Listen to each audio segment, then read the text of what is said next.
Donc, je disais bonjour à tous. Comme l'a dit Maxime, donc je suis responsable produit base de données Oracle. Donc, je travaille avec une équipe qui est répartie dans le monde entier. J'habite en France.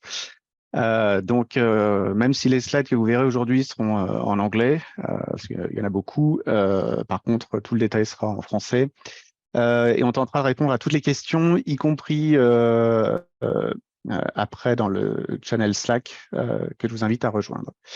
Donc, sans plus attendre, aujourd'hui, nous allons voir ce qui vous attend en termes de nouvelles fonctionnalités dans la nouvelle version de la base de données 23C.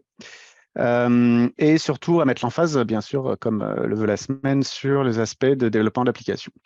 Donc, sans plus attendre, on va commencer par repositionner la vision d'Oracle côté base de données, à savoir que notre objectif à tous, dans les équipes produits et de développement, c'est de rendre le développement d'applications et d'applications modernes, je vais détailler ce que ça veut dire après, facile pour les développeurs, mais également pour le maintien en condition opérationnelle en production, et ce, quels que soient les cas d'usage et quelle que soit l'échelle. Donc, si vous avez quelques mégaoctets ou quelques pétaoctets, pas de problème, nous sommes là.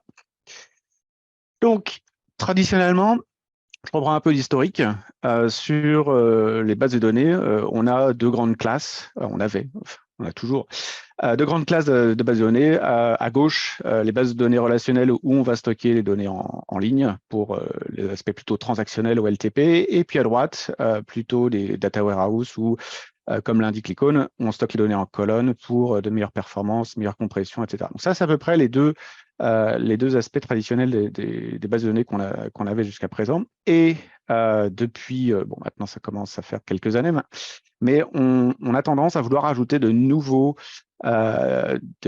nouvelles choses pour les applications qu'on va communément appeler data-driven, donc pilotées par la donnée.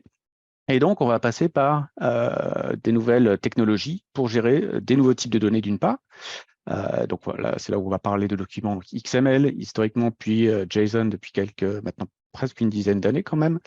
Des données spatiales, des données textuelles, donc là comprendre PDF, PowerPoint et compagnie.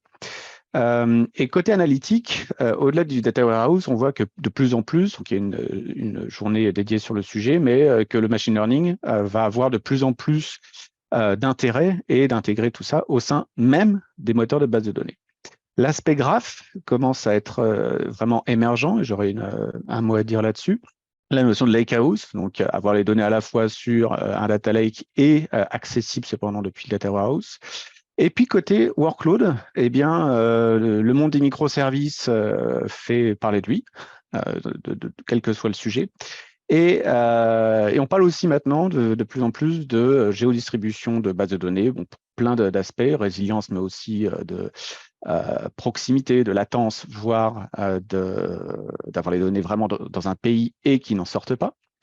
Et puis l'Internet des objets est là, et enfin les aspects aussi de non-modification de données une fois qu'elles ont été insérées dans les bases de données avec toutes les technologies de blockchain. Donc tout ça fait que la complexité pour développer des applications modernes est là, hein, est réelle, parce qu'il va falloir à un moment ou à un autre toucher sur des sujets qu'on n'a pas l'habitude et utiliser des outils qu'il faut apprendre et qui vont être plus ou moins complexes à gérer.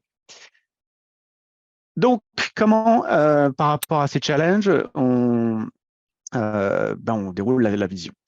Deux piliers essentiels. D'une part, à gauche, la complétude. Donc, on va parler ici de base de données convergées. Donc, c'est un terme qui explique vraiment la convergence de différents types de données, donc à la fois d'un point de vue stockage et d'un point de vue analyse, traitement. Et donc, depuis des années, le moteur Oracle est lui capable de gérer que ce soit les données en ligne, en colonne, documentaire, spatial, graph, machine learning, etc. Donc ça, c'est vraiment la complétude, plus on top de tout ça, toujours les aspects de sécurité, de disponibilité, de transactions acides, etc. Et à droite, le second pilier, c'est également, et c'est ça qui va vous plaire énormément, c'est d'apporter quand même une touche de simplification qui passe notamment par les moteurs de base de données autonomes, mais qui peu à peu reviennent en fait sur des moteurs qui ne sont pas dans le cloud Oracle. Hein, donc, tout ce qui est on-premises va bénéficier aussi de toutes les améliorations qu'on va pouvoir y apporter. Donc, ces deux aspects-là vont être essentiels à comprendre pour ensuite voir les nouvelles fonctionnalités. Ça permet quoi, cet aspect de convergence? Donc, c'est pas un nouveau produit, hein, c'est quelque chose on a mis une terminologie dessus depuis 2-3 ans maintenant, mais c'est juste pour remettre l'emphase en fait sur le fait qu'on gère plusieurs types de données, qu'on gère plusieurs types de workloads et de types d'analyse, de processing de ces données. Donc, essentiellement, ça veut dire quoi? Ça veut dire qu'en fait, on va offrir le choix, d'accord? Sans surcoût additionnel, vous pouvez faire de l'analyse spatiale aujourd'hui sans surcoût, property graph, etc., etc. Et ce choix, en fait, vous permet, en fait, dans vos architectures de données, de faire, en fonction de vos besoins, d'adresser les choix, par exemple, sur des bases de données documentaires JSON, de pouvoir soit choisir ici MongoDB, mais aussi, pourquoi pas, Oracle. Et si vous avez des données relationnelles, mais on verra tout à l'heure qu'en fait, avoir tout dans le même moteur, ça a un certain nombre de bénéfices.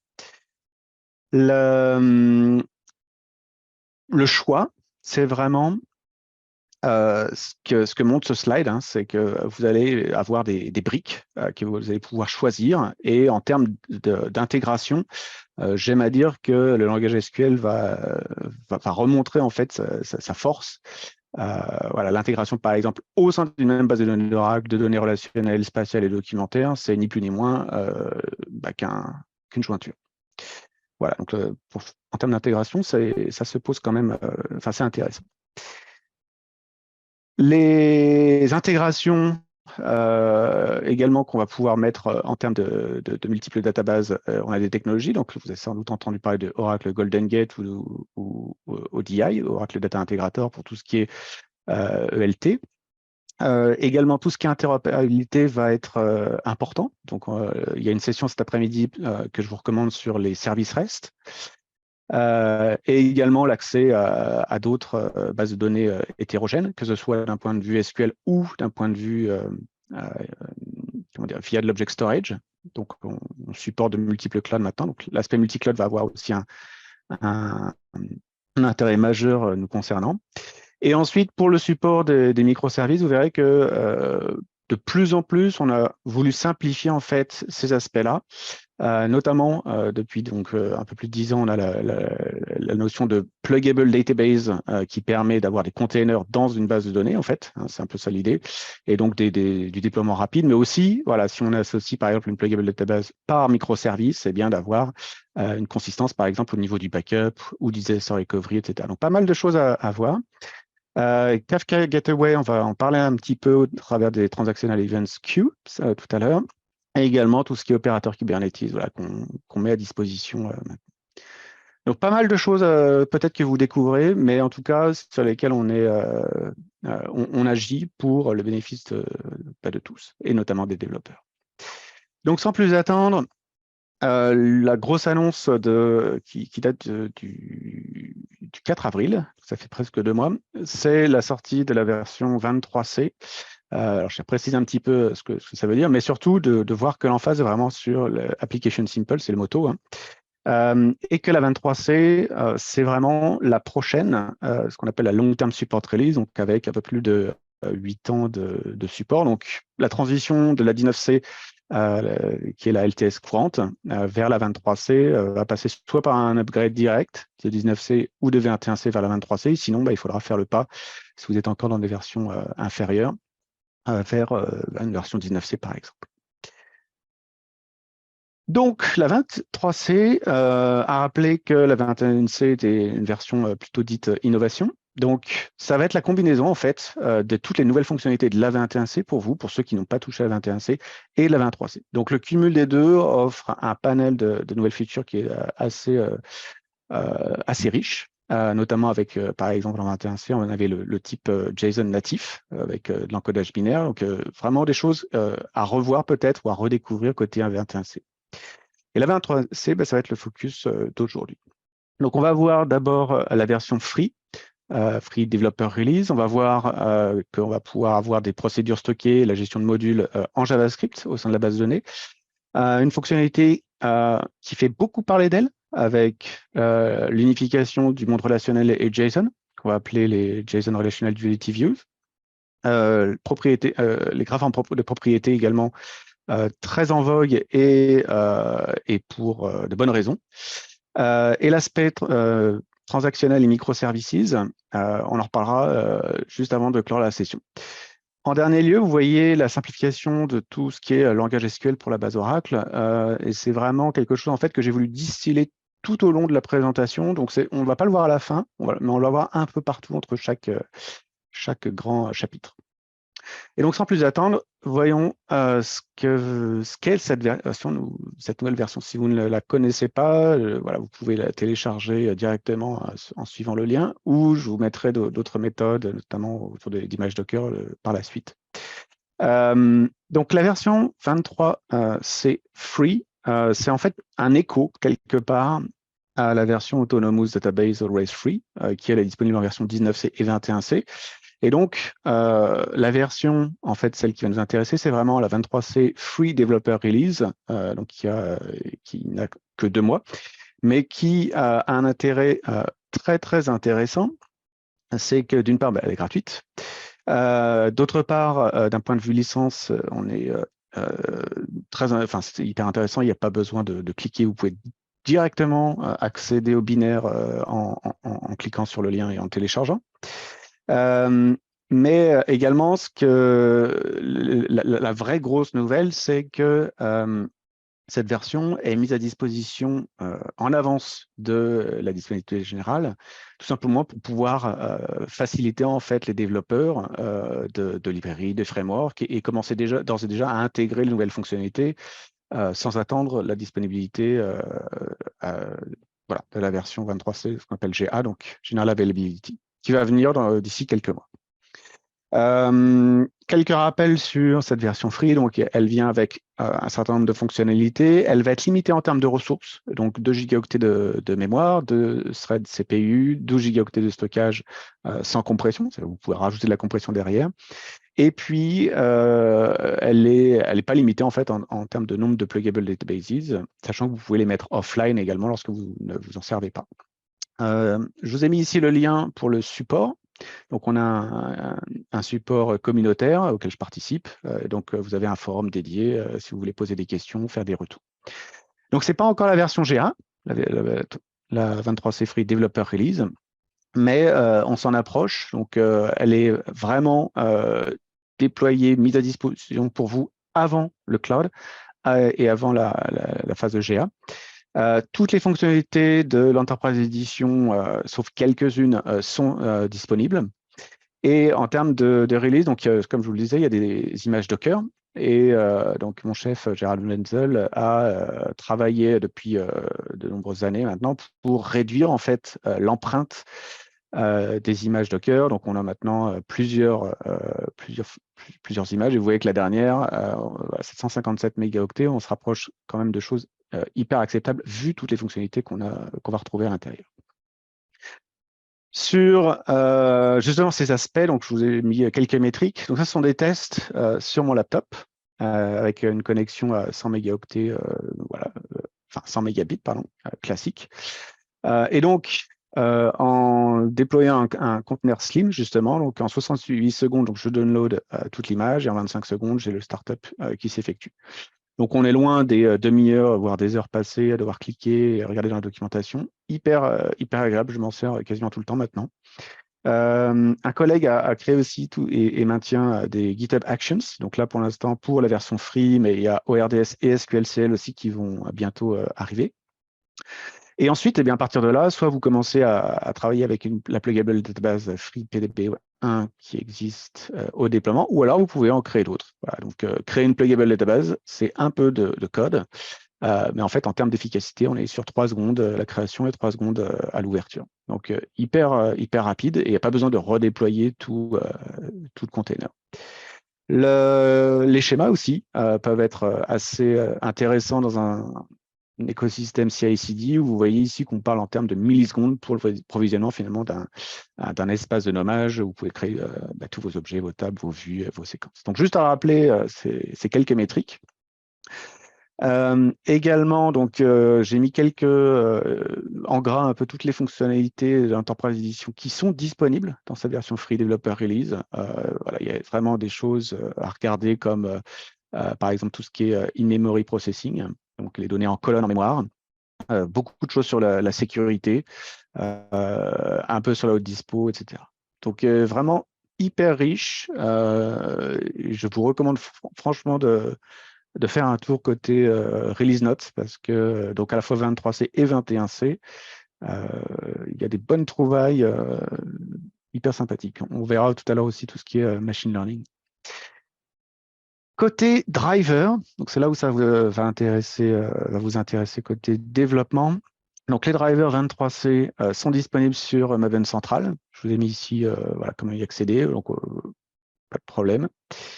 On est en SynDriver, donc ça c'est, je le rappelle parce que ça va impacter les autres langages, donc tels que Python, qui depuis un an bénéficie d'un SynDriver. Donc ça veut dire quoi? Ça veut dire qu'on n'a pas besoin d'installer l'Oracle Instant Client, qui rajoute du poids et du temps en termes de déploiement.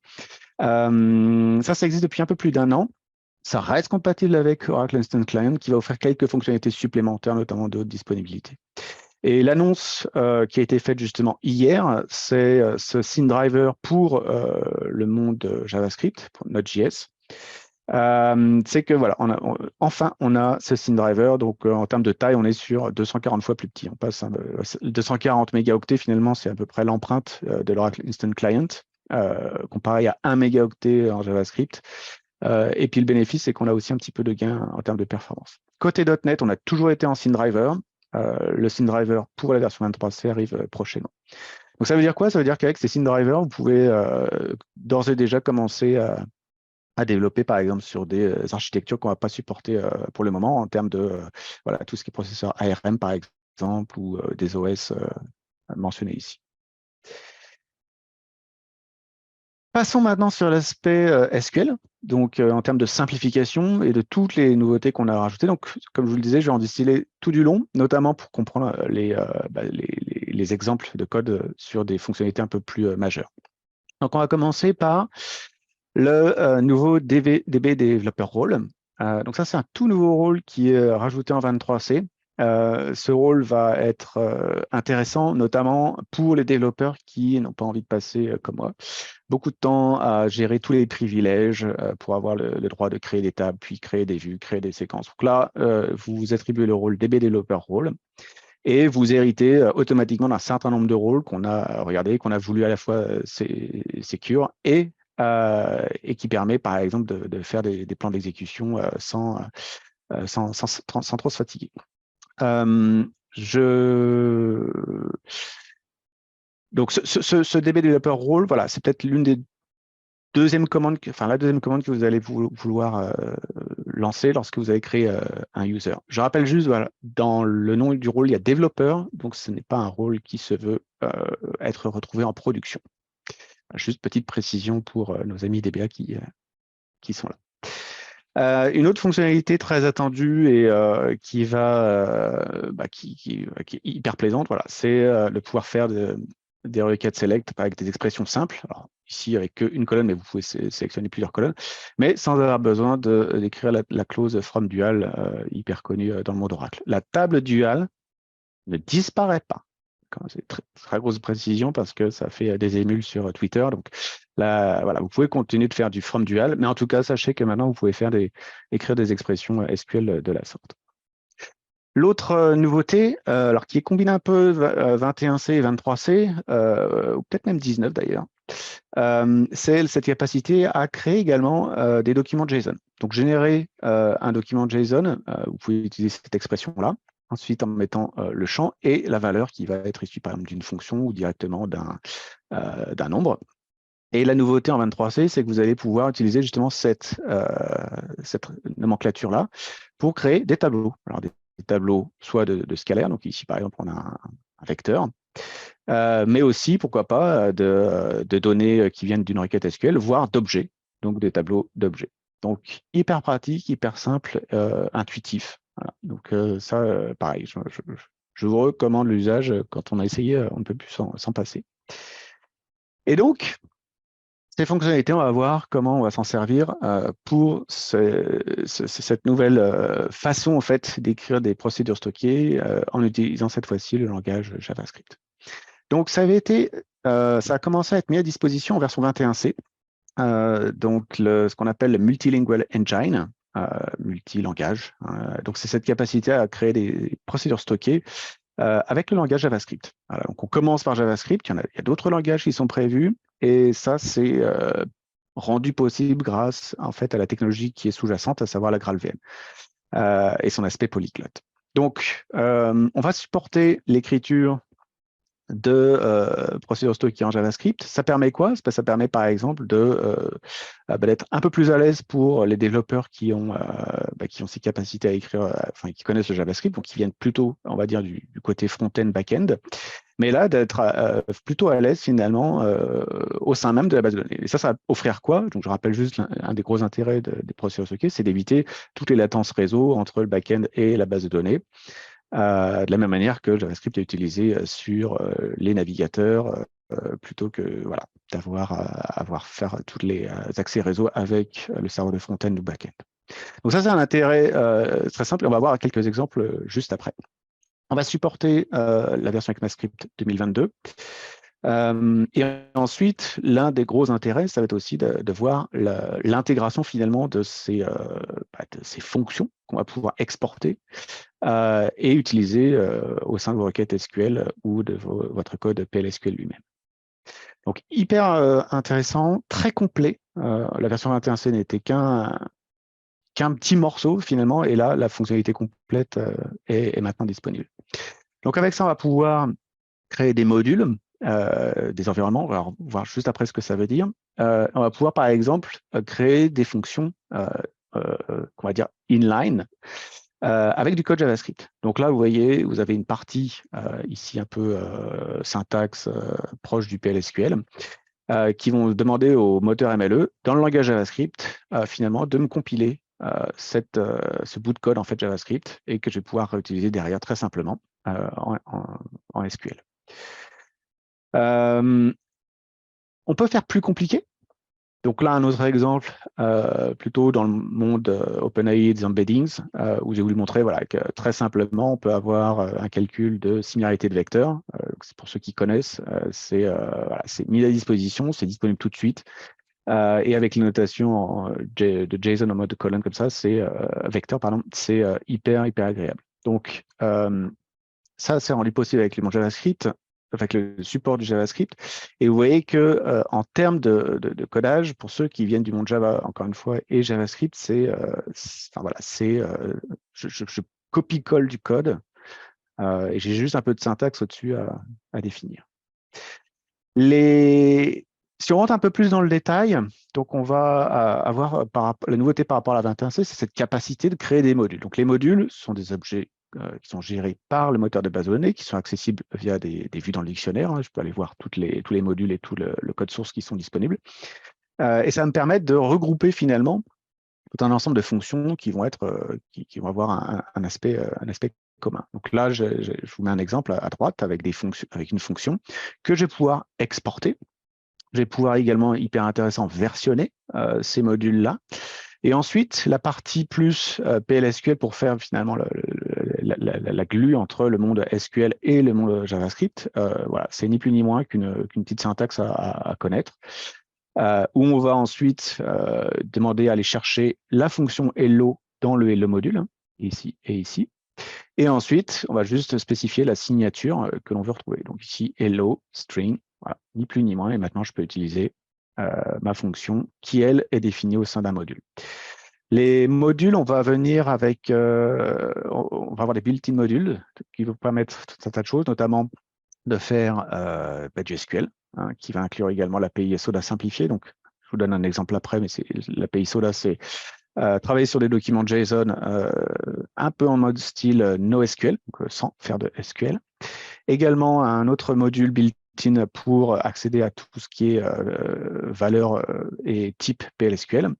Donc voilà, il y en a d'autres qui viendront, notamment pour faire du fetch, etc., et qui sont prévus. Sur l'aspect qui est un peu compliqué côté JavaScript, la gestion des imports et exports, on a également rajouté un autre type d'objet, donc les environnements qui vont être utilisés lors du binding, en fait, ici présent, vers le monde PLSQL et SQL, en spécifiant un environnement ici. Donc là, je vous ai mis le WASA module. Le WASA module environnement, c'est ni plus ni moins que ça explique que pour le module tout import du hello module, tel que je le fais ici, voilà, il faudra aller chercher ça dans le hello module déclaré précédemment, juste ici. D'accord. Donc vous pouvez créer plusieurs modules, vous pouvez les faire, ils peuvent être dépendants, et en fait ça reproduit finalement la logique dans l'univers JavaScript, à savoir des interdépendances et avec les nombreux modules existants déjà. Et vous avez aussi des vues dans le dictionnaire pour voir un peu tout ce qui se passe. Donc là, j'étends juste, je crée un nouveau module et en appelant wasaloic, ben ça va écrire hello Loïc, ce qui a été fait ici dans les hello modules, et de rajouter pour la petite blague wasa à la fin. Voilà. Donc ça va de pair, MLE environnement et MLE module. Voilà. L'API Soda, donc je vous donne juste un exemple ici. Donc là, c'est un module qui va exporter ici une fonction directement, qui va permettre l'insertion d'un document JSON dans une collection qu'on va nommer.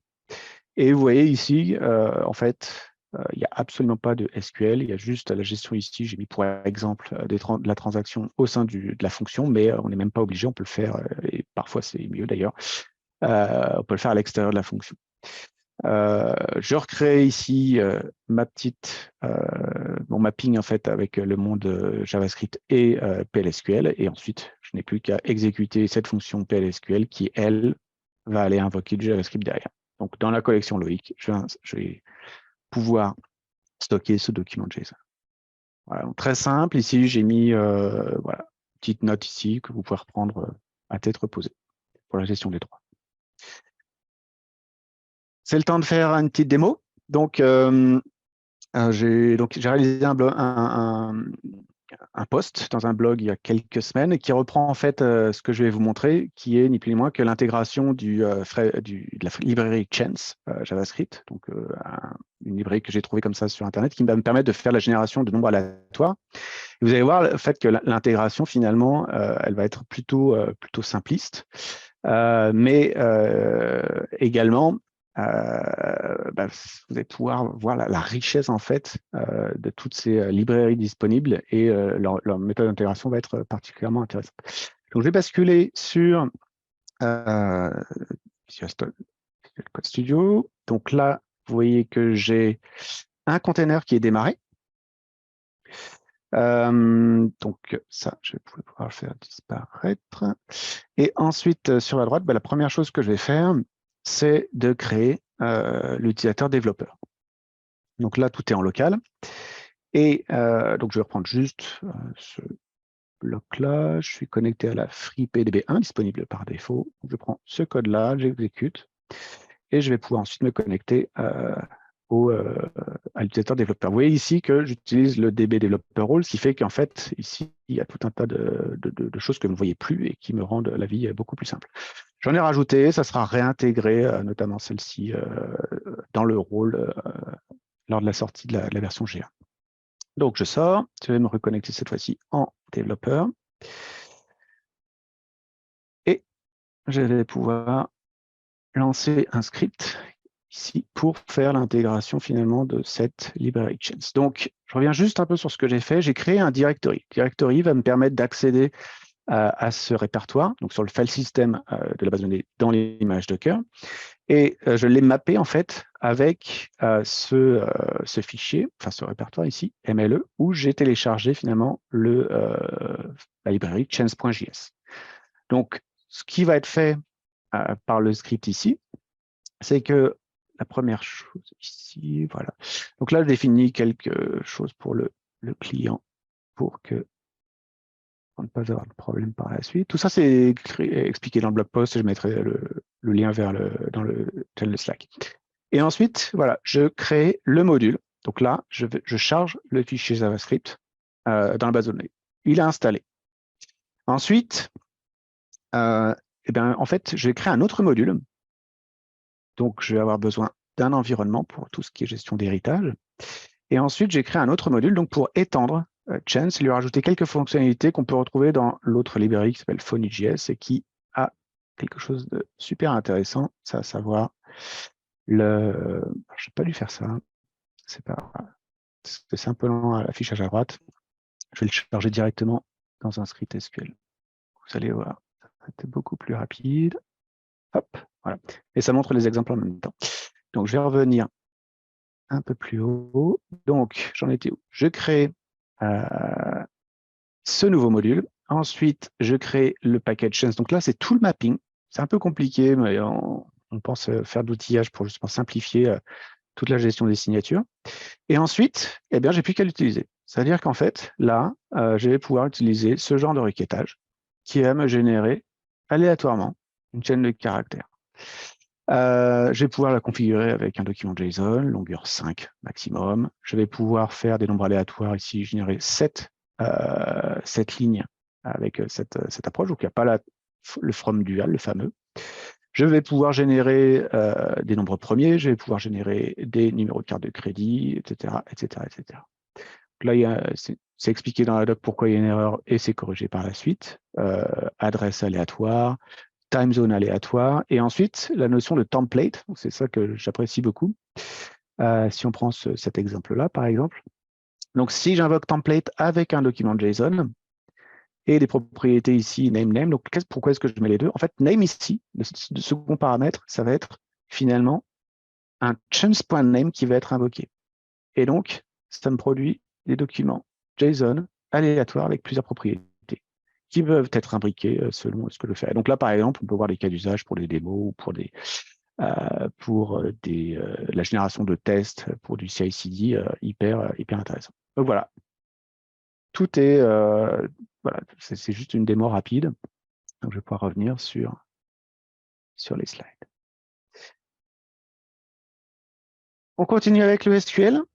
Donc d'autres fonctionnalités aussi. L'une de mes préférées, avec un nom un peu barbare, mais Table Value Constructor, ça va être cette capacité à pouvoir insérer des données finalement sans faire une requête par ligne ou par record. Donc, vous voyez un peu la façon de faire, c'est, voilà, je peux spécifier les colonnes ou pas, hein, ça reste toujours optionnel. Mais ensuite, donc la table, c'est obligé. Mais ensuite, une ligne, par exemple, par valeur, donc values une fois. Et cette syntaxe, je vais pouvoir l'utiliser aussi dans des clauses from de requête SQL, en spécifiant ici, de cette manière-là, les noms de colonnes associés. Et je vais pouvoir aussi l'utiliser dans la commande merge. Donc ça, pour tout ce qui est script de test, encore une fois, ou rapidement, c'est beaucoup plus intuitif, on tape moins de code et c'est hyper sympa.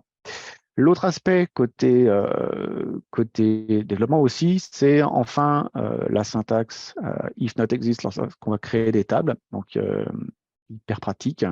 On va supporter aussi les commandes drop ou alter. Donc ça, on a fait le forcing pour avoir ça et c'est vraiment ça change un peu la vie. Hein. Quand on a des scripts, on peut les faire retourner sur une base de données. Si les tables existent toujours, il n'y a plus d'erreur et c'est voulu. Donc ça vient aussi avec la 23C. Et ça me permet en fait de vous présenter, vous verrez que je vais m'en servir dans l'exemple, mais cette nouvelle fonctionnalité majeure qui va, on parle un peu de révolution côté design, côté stockage, etc. C'est ce qu'on appelle donc les JSON Relational Utility Views. Et c'est vraiment voilà, vous allez voir ce genre on a énormément de blog posts dessus, on a plein de live labs pour tester dans différents langages, en REST, en Java, en SQL et autres. Et donc, c'est parti, je vous explique. Donc, n'hésitez pas pour les questions, hein, j'y répondrai. Et je vais essayer d'être le plus clair possible. Donc, imaginons,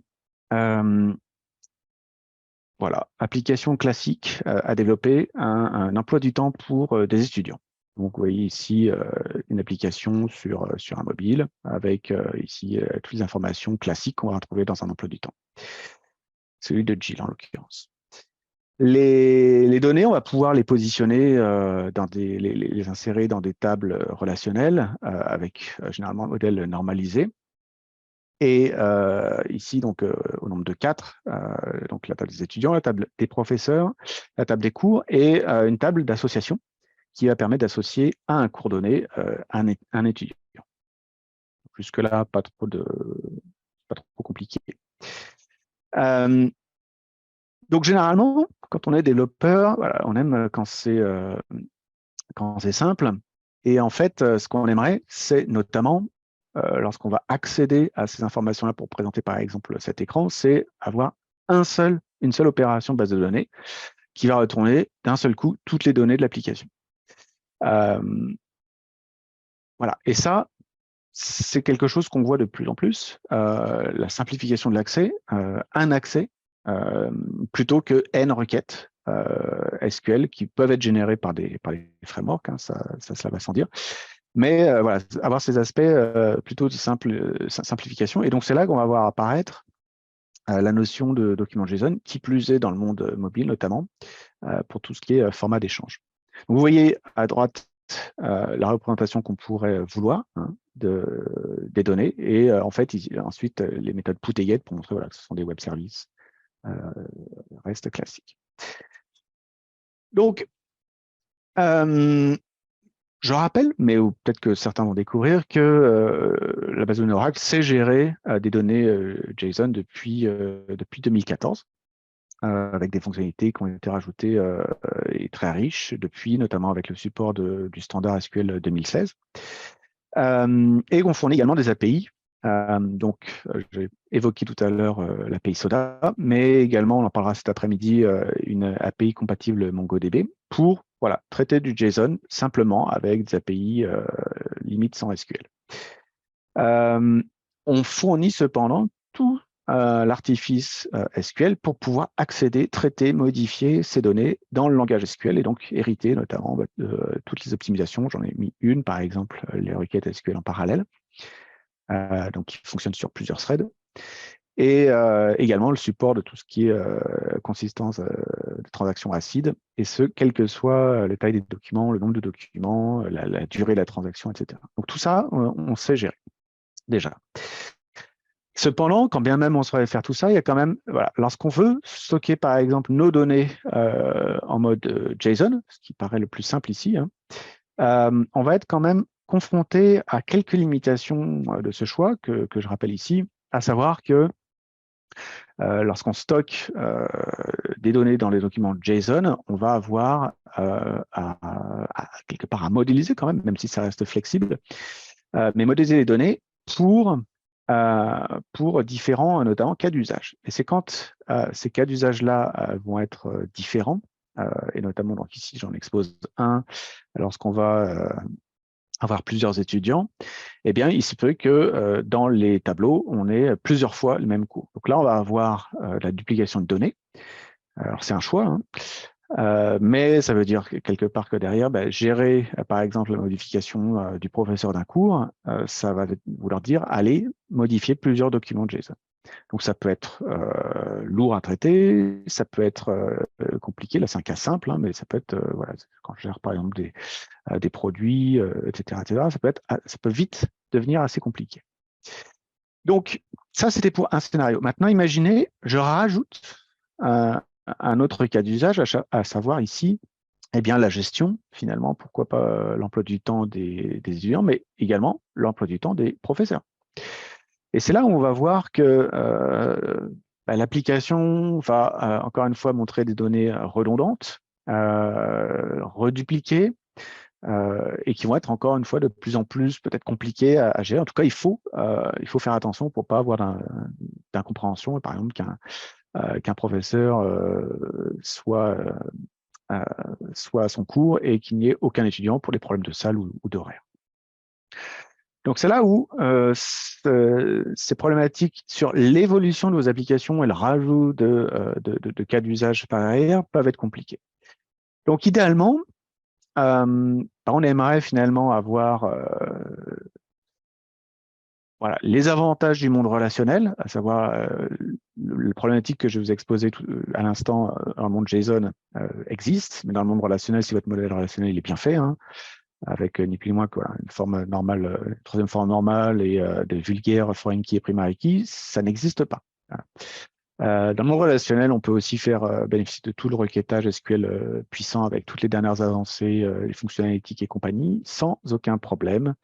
La consistance des données, c'est une des grandes forces. Quand on parle d'efficacité en termes de stockage, eh bien oui, on n'a pas à stocker les noms des attributs, hein. Ils sont stockés une fois pour toutes dans le dictionnaire. Mais en même temps, côté JSON, voilà, le mapping du langage directement avec des objets, le fait que ce soit pas forcément, enfin que ce soit schemaless, on s'entend que le schéma peut être mis à jour rapidement et qu'on ait une façon aussi de représenter les données de manière hiérarchique, donc ça permet les accès en un appel, font que c'est assez plaisant.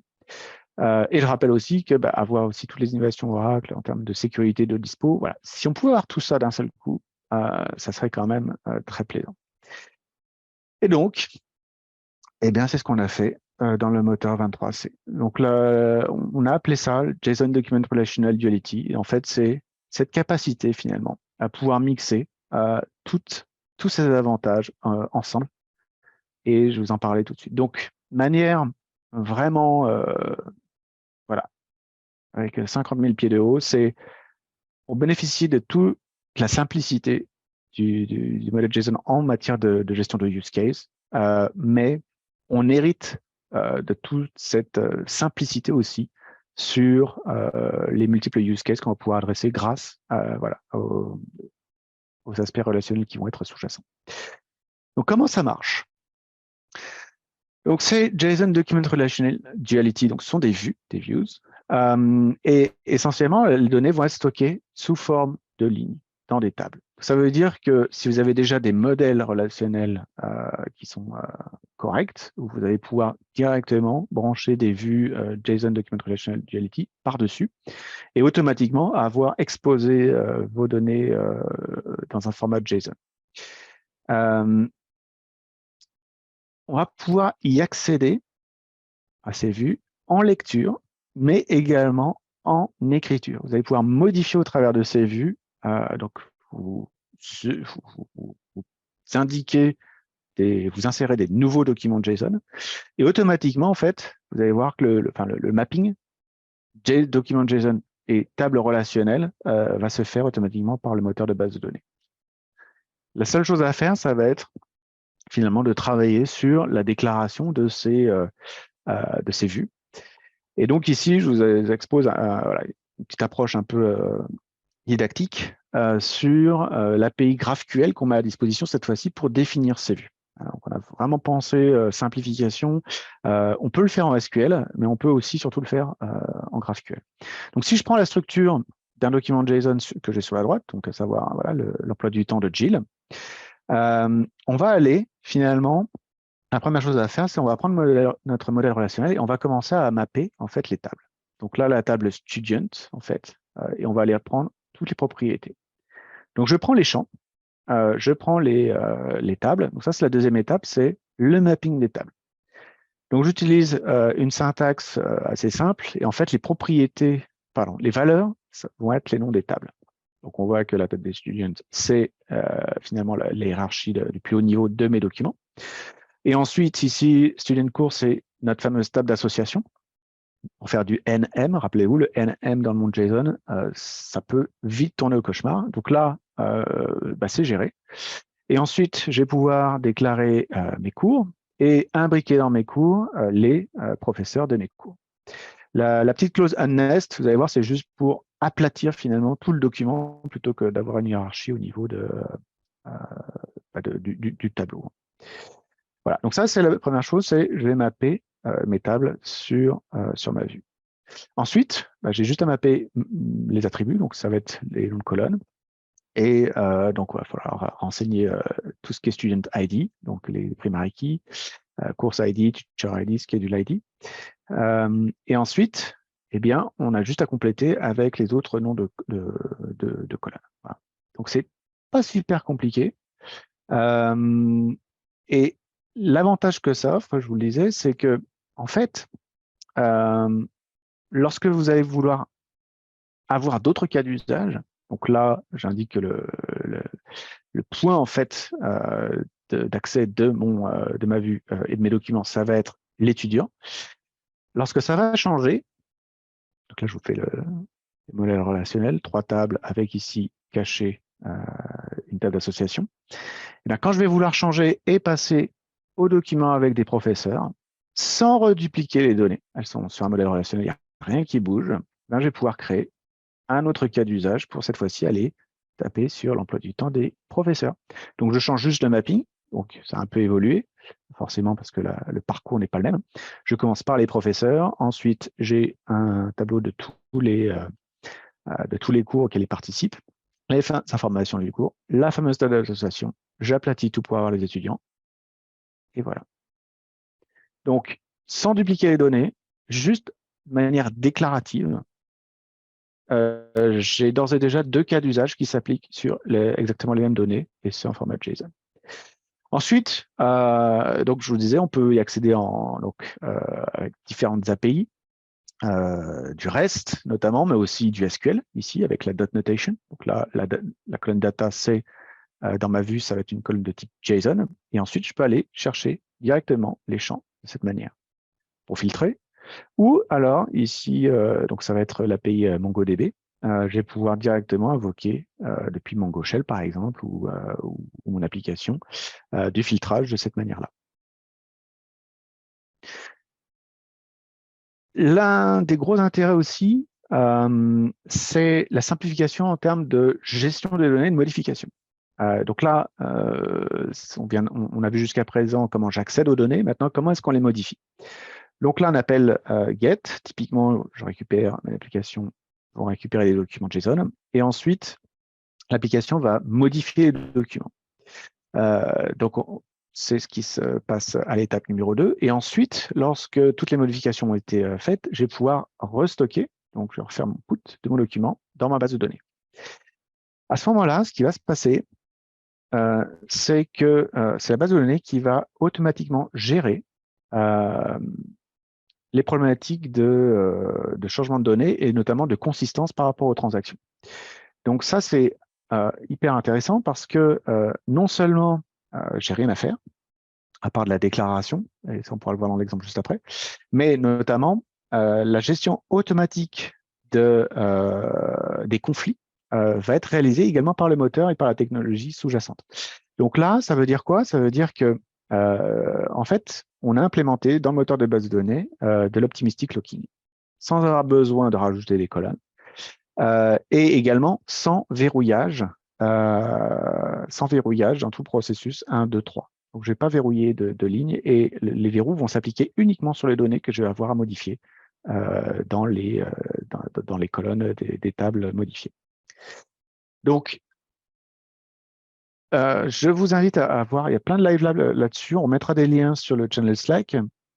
Et cet aspect justement de gestion des conflits, donc on parle de log-free ou optimistic locking, c'est super intéressant parce que ça va rendre les applications plus scalables, notamment. Donc si on résume un petit peu, on est finalement on offre finalement un ORM, hein, ou un ODM, c'est sur mon point de vue, Object Document Mapping, qui va permettre d'utiliser finalement, de déclarer en JSON des fonctionnalités hyper intéressantes, donc à la fois pour faire du mapping, qui va être indépendant, lui, du langage de programmation ou du framework, qui va permettre cependant de continuer à faire des requêtes en fonction des API avec du filtrage de JSON et également SQL. Tous les accès vont être optimisés par le moteur de base de données avec les plans d'exécution qui sont calculés comme d'habitude, et d'avoir toutes les données en un accès à base de données. Ça, c'est on hérite de la force du format JSON. Ça cache également d'un point de vue développeur, finalement, peut-être la complexité des schémas, mais voilà, le mot d'ordre, c'est du déclaré de ce dont on a besoin. On n'est pas en train de tout reprogrammer, la gestion d'erreurs, etc. Et donc, c'est construit sur ce fameux nouveau mécanisme de Log-Free Concurrency Control qui va offrir de la souplesse parce que c'est aussi quelque chose qu'on oublie finalement. Et donc, c'est vraiment le meilleur des deux mondes. À la fois l'aspect relationnel est conservé, à la fois donc les forces, j'entends, et cependant on continue de pouvoir y accéder en SQL et avec des documents API. Une petite précision ici, c'est si jamais on veut cependant la flexibilité, on peut toujours déclarer des colonnes de type JSON, et donc pouvoir mettre n'importe quel type de champ ou de tableau, continuer à faire ça. Mais en même temps, on va pouvoir vraiment utiliser ces fonctionnalités JSON et ces API simplifiées donc pour pouvoir faire des accès, y compris SQL ou documentaires. Donc, on reviendra sur la MongoDB API cet après-midi à 17h. Et sans plus attendre, donc je vais vous montrer rapidement ce que ça donne, mais je vous invite à regarder non seulement donc, la documentation de la 23C Free Developer Release, où il y a pas mal d'exemples, et encore une fois, les Live Labs qui sont très explicites, où vous pouvez prendre votre temps justement pour comprendre et vraiment appréhender tous les avantages de cette nouvelle fonctionnalité. Donc là, je vais repasser sur ma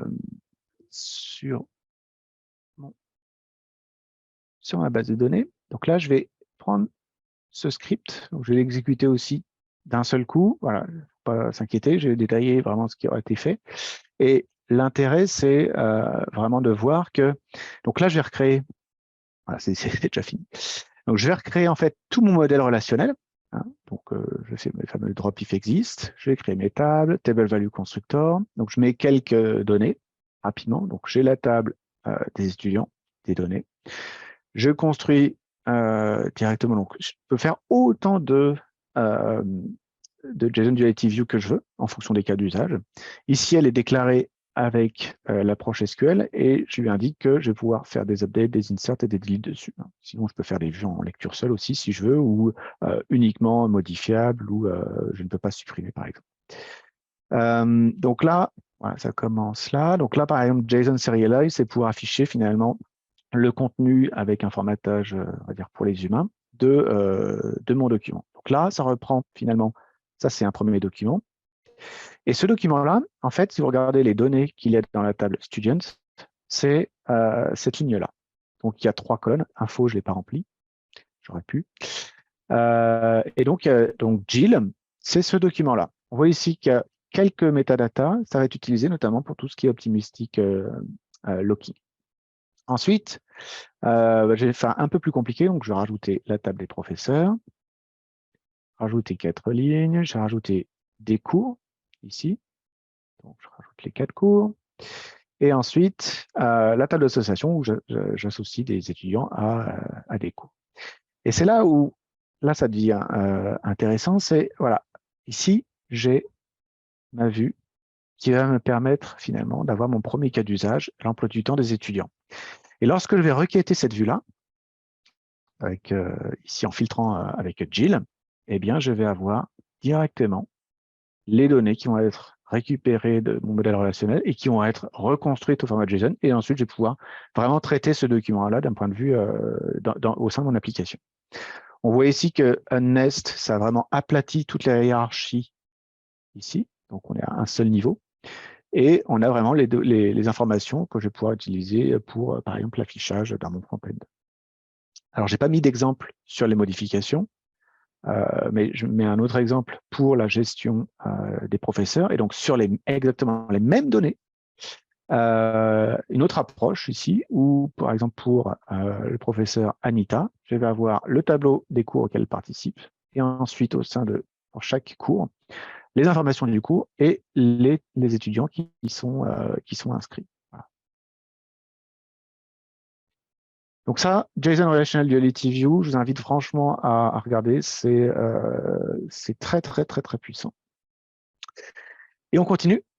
avec encore des nouveautés côté SQL. Donc ici, simplification des updates et des deletes lorsque vous avez des dépendances avec d'autres tables. Donc là, un exemple où je mets à jour la table des employés et en faisant une jointure avec la table des departments.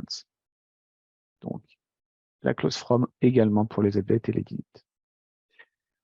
Sur les updates, on continue avec cette nouvelle clause returning où vous pouvez récupérer à la fois les anciennes valeurs, mais aussi les nouvelles valeurs que vous avez par la suite modifiées. Tout ça, vous pouvez y accéder dorénavant avec cette nouvelle clause returning pour les updates.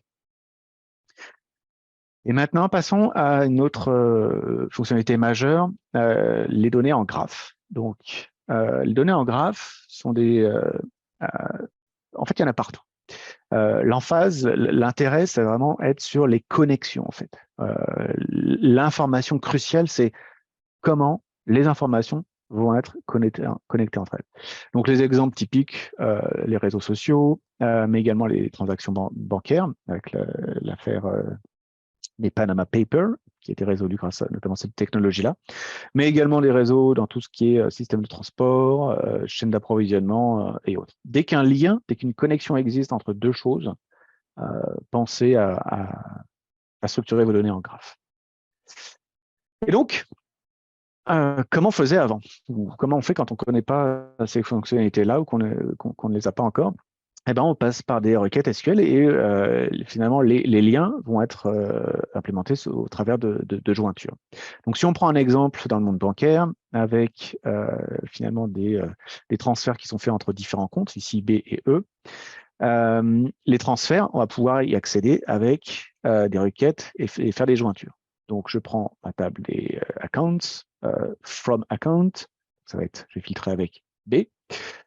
To account, donc je reprends une deuxième fois ma table, mais cette fois-ci, je filtre avec le compte E.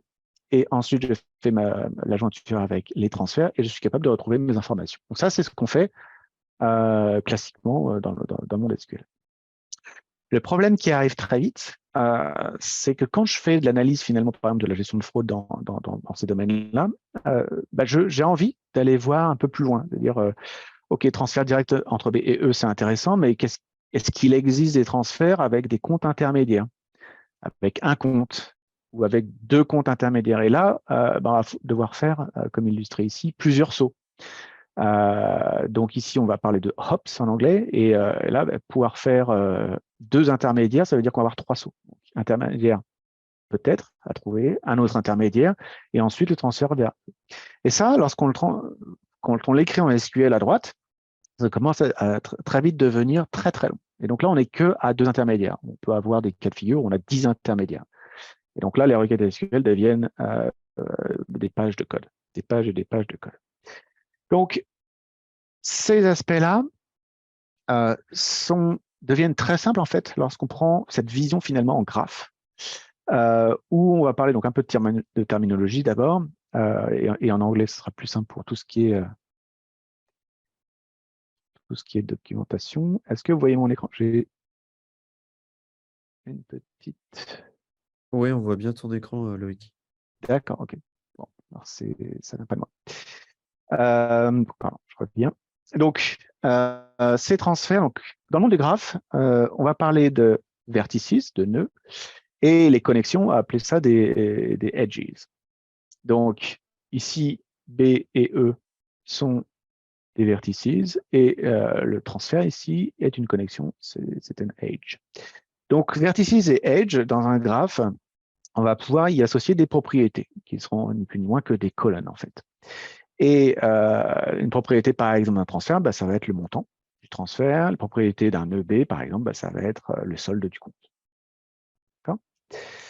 Et donc, en termes de gestion de graphe, ça existe dans le moteur Oracle depuis quelques années, depuis la version 12CR2, et qui a embarqué le moteur PGQL, donc qui hérite d'un développement d'Oracle Labs, et qui fournit un nombre de fonctionnalités assez sympas, mais qui nécessite un framework. C'est-à-dire qu'on peut implémenter des requêtes dans le langage PGQL et qui seront transcrites par ce framework en langage SQL. Donc ça, c'est ce qui existait depuis le 12CR2. Et on fournit également un certain nombre d'algorithmes qui sont spécifiques à la gestion de graphes, à savoir par exemple la détection de communautés ou l'évaluation de structures, tout ce qui est ranking, tout ce qui est pathfinding, donc trouver les chemins les plus courts par exemple. Enfin, j'en passe et des meilleurs. Soixantaine de graphes hyper performants, travailler une memory, voilà. Donc le moteur en fait de traitement PageQL, lui, peut être déployé de manière et scalé horizontalement. La nouveauté en 23C, c'est que énormément de travail a été fourni, notamment l'idée par Oracle, sur un nouveau standard, donc une évolution du standard SQL, standard SQL 2023 cette fois-ci, qui propose de pouvoir faire ce genre de requête sur des données en graphe directement en SQL. Donc le standard s'appelle SQL PageQ. Et on va pouvoir définir en fait finalement des vues par-dessus des tables existantes. Donc on va voir un peu comment ça se passe juste après. Et on va pouvoir ensuite directement appliquer un langage très simpliste, vous allez voir, sur finalement la recherche de graphes, le filtrage, etc. Donc ça va permettre quoi? Ça va permettre quelque chose d'assez essentiel et intéressant, c'est que sans bouger mes données, sans les extraire de moteur Oracle ou de mes tables de modèles relationnels, par exemple, je vais pouvoir effectuer des calculs de graphes. Pas besoin d'aller exporter mes données dans un moteur de graphes natif. On va pouvoir le faire directement, et y compris sur les modèles de données en production sur des systèmes transactionnels. Donc, il y a pas mal de choses côté performance qui ont été directement incluses dans le kernel. Donc, côté performance, on est plutôt pas mal. Ça va permettre quoi? Par exemple, de répondre à des questions sur en fait, les transferts, est-ce que ça a circulé au travers, donc, mon fameux cas d'usage, de comptes intermédiaires, mais également, est-ce que le compte de John et Jill sont connectés aussi au travers d'un réseau social, quel est hyper intéressant pour tout ce qui est matériel. Donc là, on parle dans toutes les industries, on a des catalogues de matériel très complexes quand il faut calculer, quand il faut par exemple créer un, un avion. Imaginez bien qu'il y a tout un ensemble de pièces, et tout ça, c'est géré au travers de graphes aussi pour tout ce qui est de la dépendance entre les pièces, etc. Donc avoir cette technologie, finalement, elle a vocation à se retrouver dans pas mal de cas d'usage. Et donc, sans plus attendre, comment est-ce que je fais pour justement aller gérer mon cas d'usage sur les banques? Donc, la première chose à faire, ça va être de créer finalement un objet de type graphe. Encore une fois, il n'y a pas de matérialisation des données, et pourtant, ça va fonctionner de manière très, très performante, encore une fois, grâce à quelques innovations qui sont disponibles dans 23C Free Developer Release, mais il y en aura encore plus dans la version GA. J'en dis pas trop.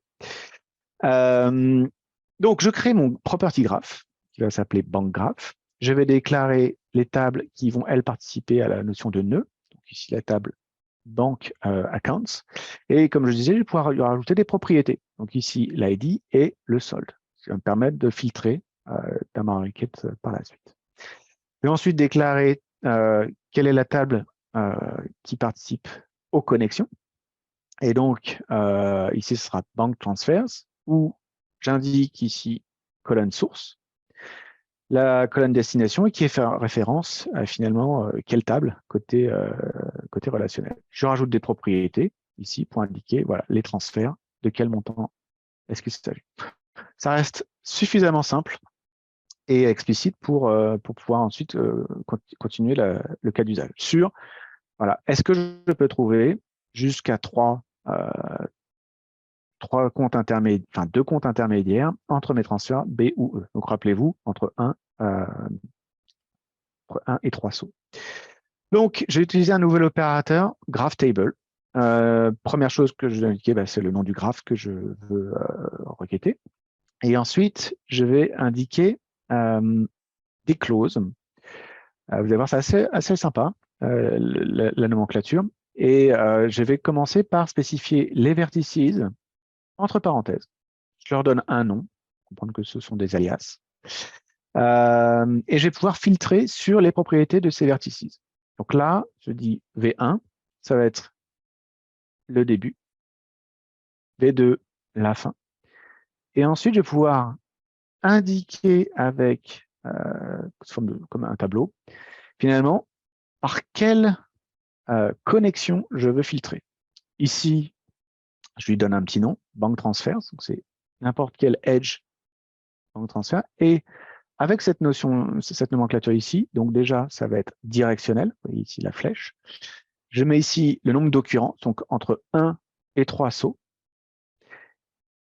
Et ensuite, je n'ai plus qu'à finir. Donc là, voilà, c'est ça, ce que j'apprécie vraiment, c'est cette espèce de notion en ASCII art qui me permet d'indiquer vraiment le filtrage au sein de mon graphe.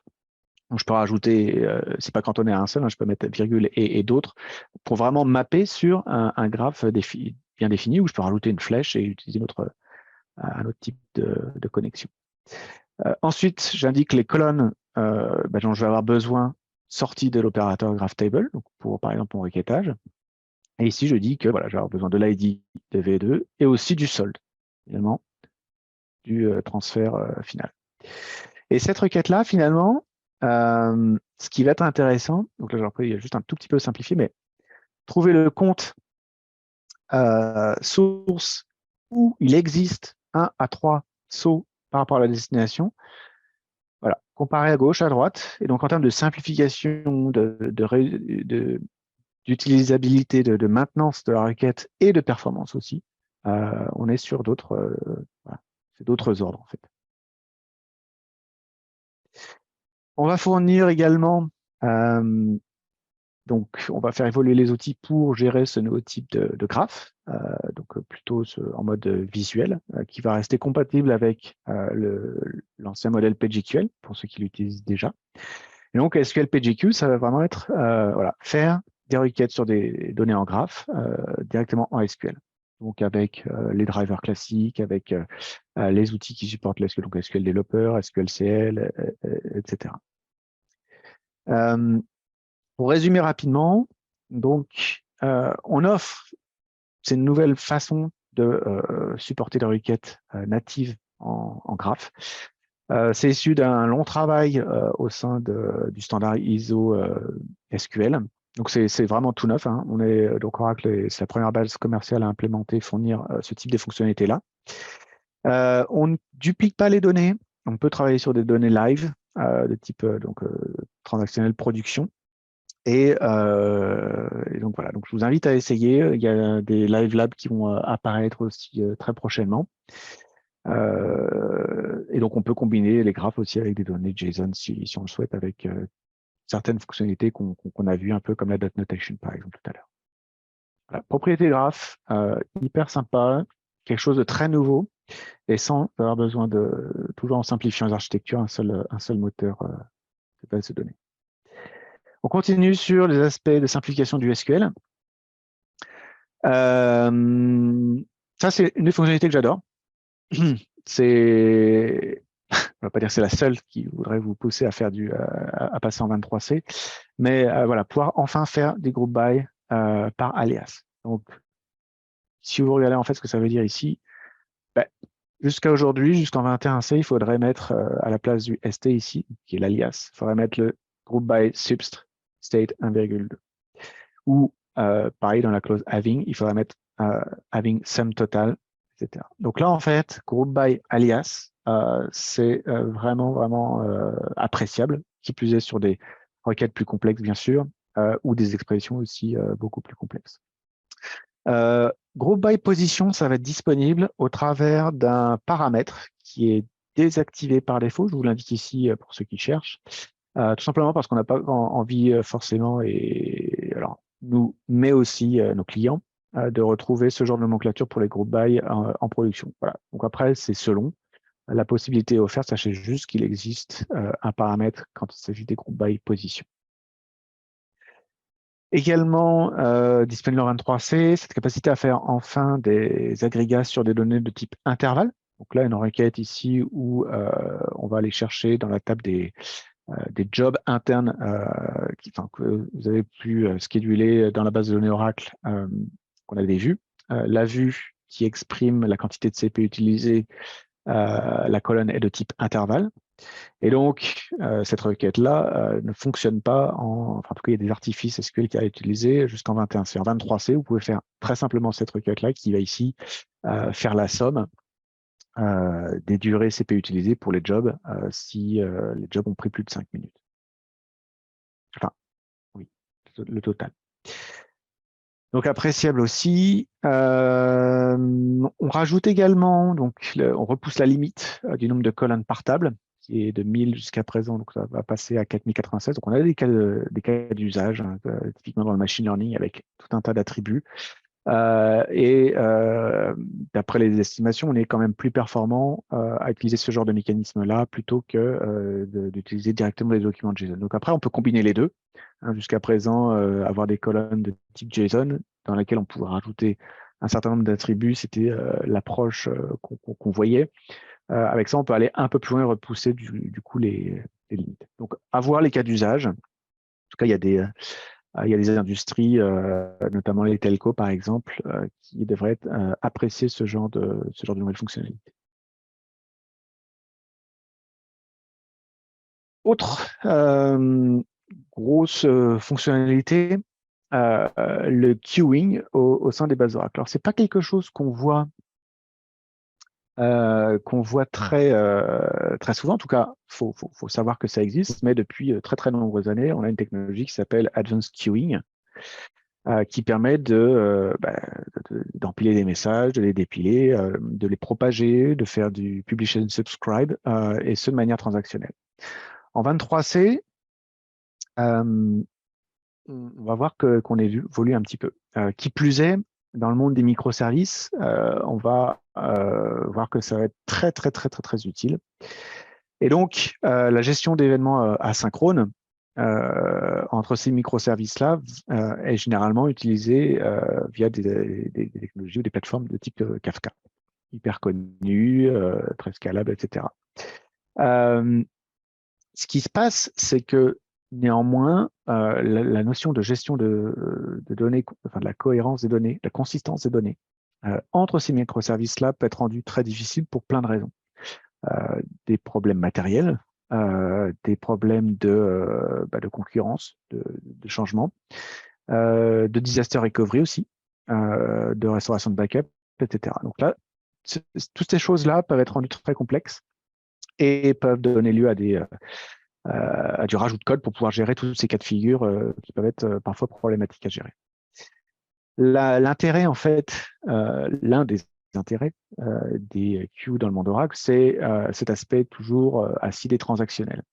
C'est-à-dire qu'en fait, avoir ces capacités finalement de se dire mon message il a été publié et le commit a été effectué et donc j'ai une garantie sur son existence et ultérieurement son dépilement, c'est quand même quelque chose de très agréable et qui simplifie énormément la façon de coder. Donc, au sein de Kafka, on sait qu'on supporte les transactions dernièrement, mais seulement au sein de la plateforme, c'est-à-dire pas à l'extérieur. Ce qu'on voit souvent, c'est cette capacité côté Advanced Queuing de pouvoir à la fois modifier mes données, mes transactions, dans une transaction, mais aussi de publier un événement. Et tout ça dans la même transaction. Donc, tout passe, les données sont modifiées et je publie un message ou plusieurs, ou je le propage, et tout ça au sein de la même transaction. Donc, ça a aussi un intérêt assez agréable et ça simplifie énormément la gestion de transactions. Ce qu'on annonce en 23C, c'est une sorte d'une part de rebranding, hein, on va plutôt parler des transactional event queues, mais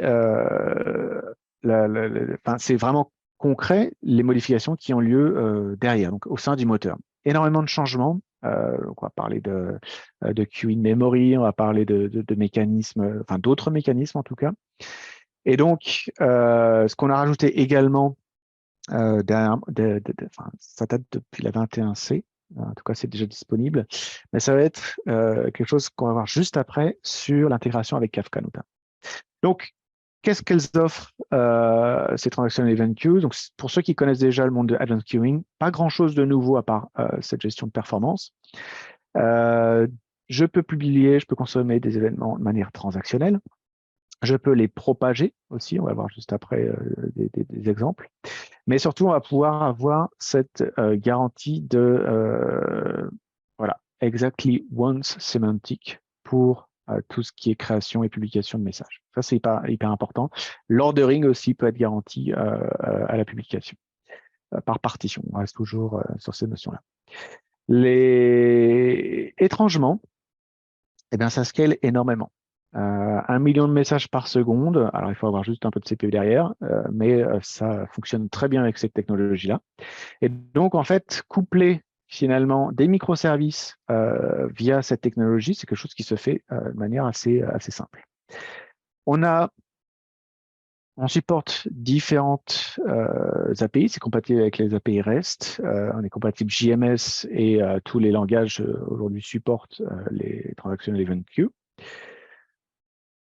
On supporte, comme je disais, la propagation d'une base de données Oracle à une autre, entre applications ou entre microservices également.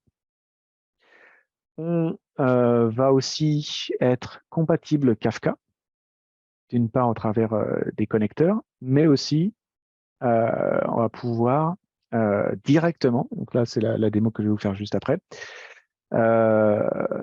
moyennant quelques changements dans le monde Java, mais on va pouvoir traiter finalement une base de données Oracle comme un cluster Kafka. Ça, je vais vous montrer ça juste après. L'autre intérêt des Transactional Event Queue, ça va être de pouvoir aussi faire des requêtes SQL directement sur les queues. Et ça, en termes de monitoring ou de cas d'usage beaucoup plus avancés, c'est assez agréable et simple en fait de mise en œuvre. Et ça, on va le voir juste après. On va créer un modèle de machine learning et on va faire la détection d'anomalies dans la foulée. Donc, on peut accéder à des événements qui seraient de type JSON, pas de problème. On va pouvoir faire des agrégations ensuite, faire des jointures aussi avec d'autres tables et d'autres types de données. On va pouvoir utiliser par exemple la fonction match recognize pour faire du pattern matching d'événements, donc tracer comment évoluent des courbes par rapport à des indicateurs. Dans la finance, par exemple, hyper utilisé. Et la démo que je vais faire d'ores et déjà, c'est de la maintenance prédictive donc sur des événements qui sont streamés depuis des capteurs. C'est parti. Alors, donc là, j'ai passé sur une base qui va être sur une VM dans le Cloud Oracle. Ça va être beaucoup plus simple. Je vais juste couper ma caméra pour des problématiques de débit réseau. Je suis toujours là. Et donc là, on va commencer par démarrer un cluster Kafka pour vous montrer un petit peu comment ça va marcher. Donc là, Zookeeper, Kafka, une partition, pas de problème. Alors, qu'est-ce qu'il dit? Forcément, c'est l'aspect démo live. Alors, je vais préparer les commandes au cas où. Clac. J'ai l'impression qu'il y a le Zookeeper qui est démarré, mais pas Kafka. C'est pas grave. Vous devez être en attente.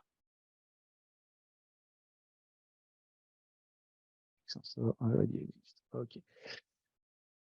Alors, juste faire un truc. Oui, alors pour répondre à la question, est-ce qu'on pourra accéder à tout ce qui est démo? J'essaierai de faire un GitHub et de mettre tout ce que j'ai utilisé dans le GitHub. Il n'y a pas de problème. Si on pourra en discuter sur le channel Slack sans souci. Bon, allez, je vais être un peu violent. Clac. Alors, on tuto, on démarre. Alors, moi, il y a un peu d'attente nécessaire entre Zookeeper et le démarrage du cluster Kafka. S'il ne veut pas, je dois tout faire à la main, mais on a le temps. Je pense que je vais tout faire à la main. Allez, c'est parti. Donc,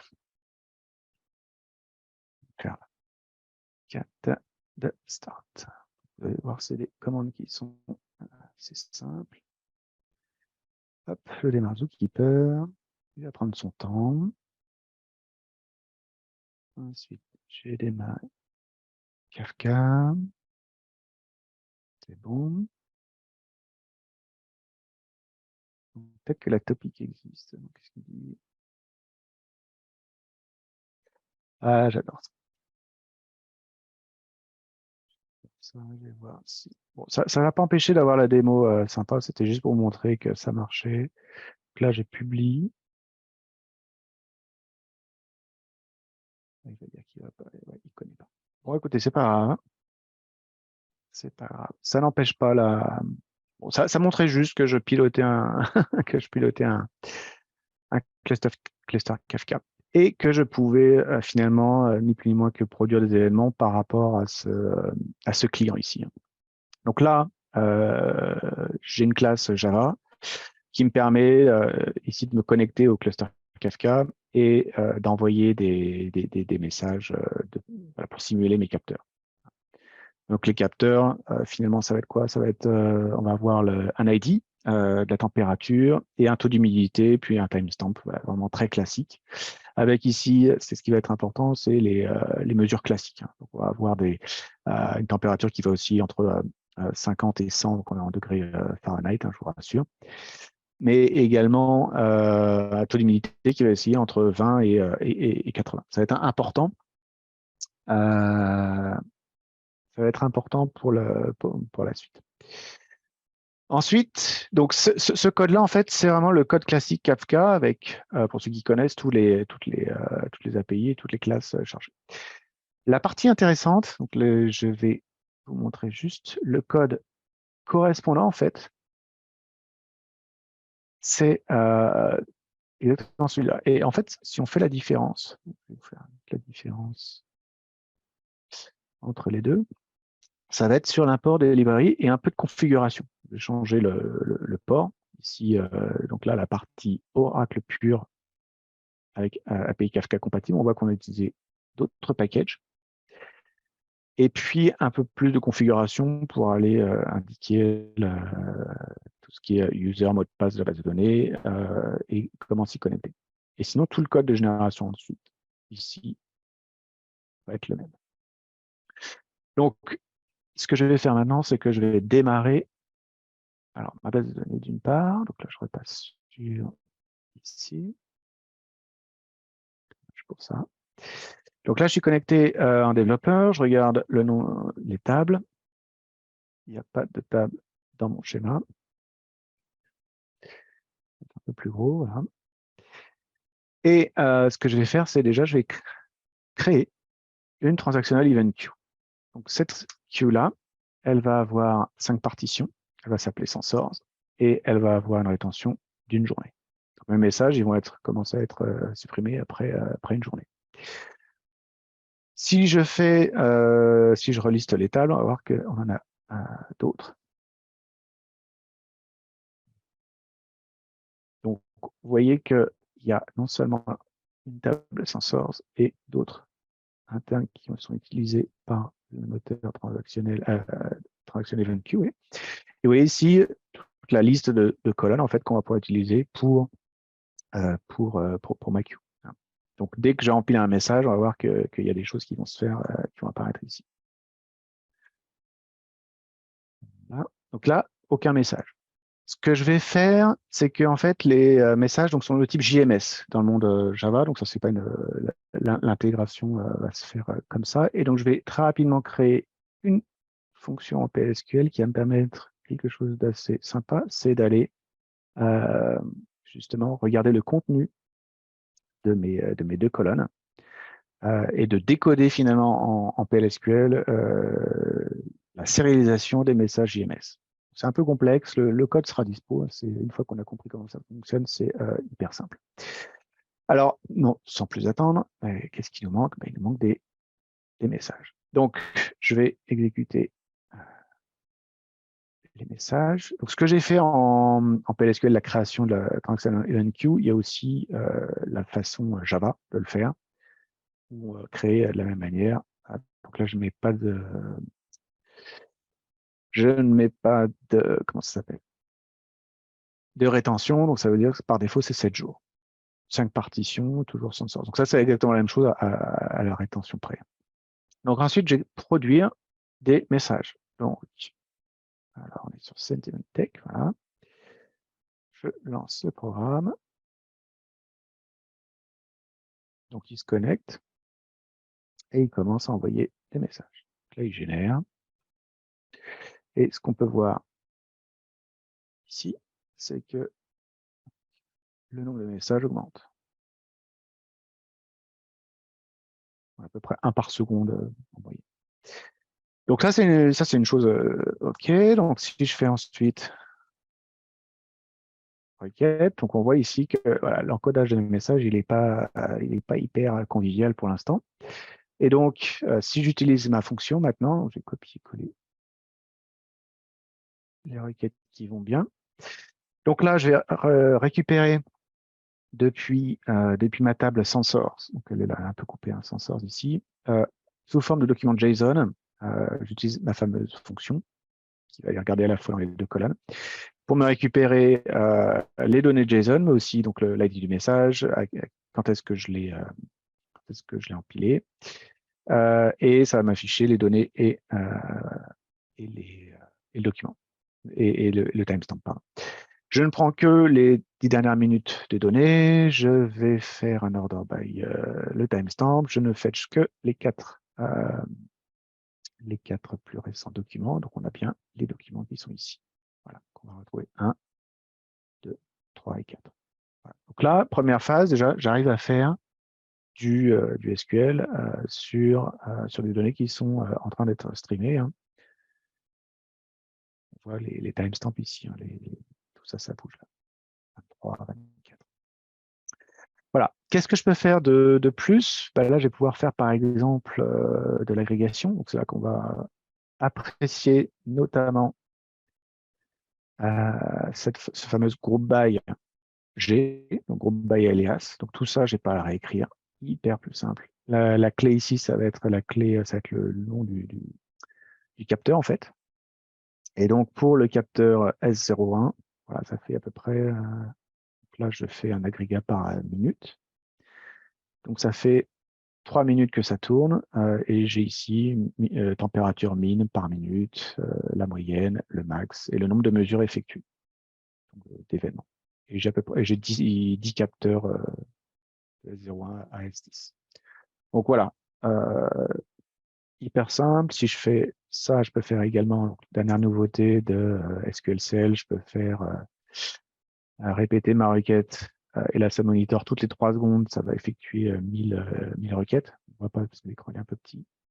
Et running 2 of 10 000, running 3 of 10 000. Et quand on n'a qu'un seul écran, en fait, il y a tout qui s'affiche et qui se rafraîchit. Voilà. Donc, ça, c'est une nouvelle fonctionnalité SQLCL 23.1.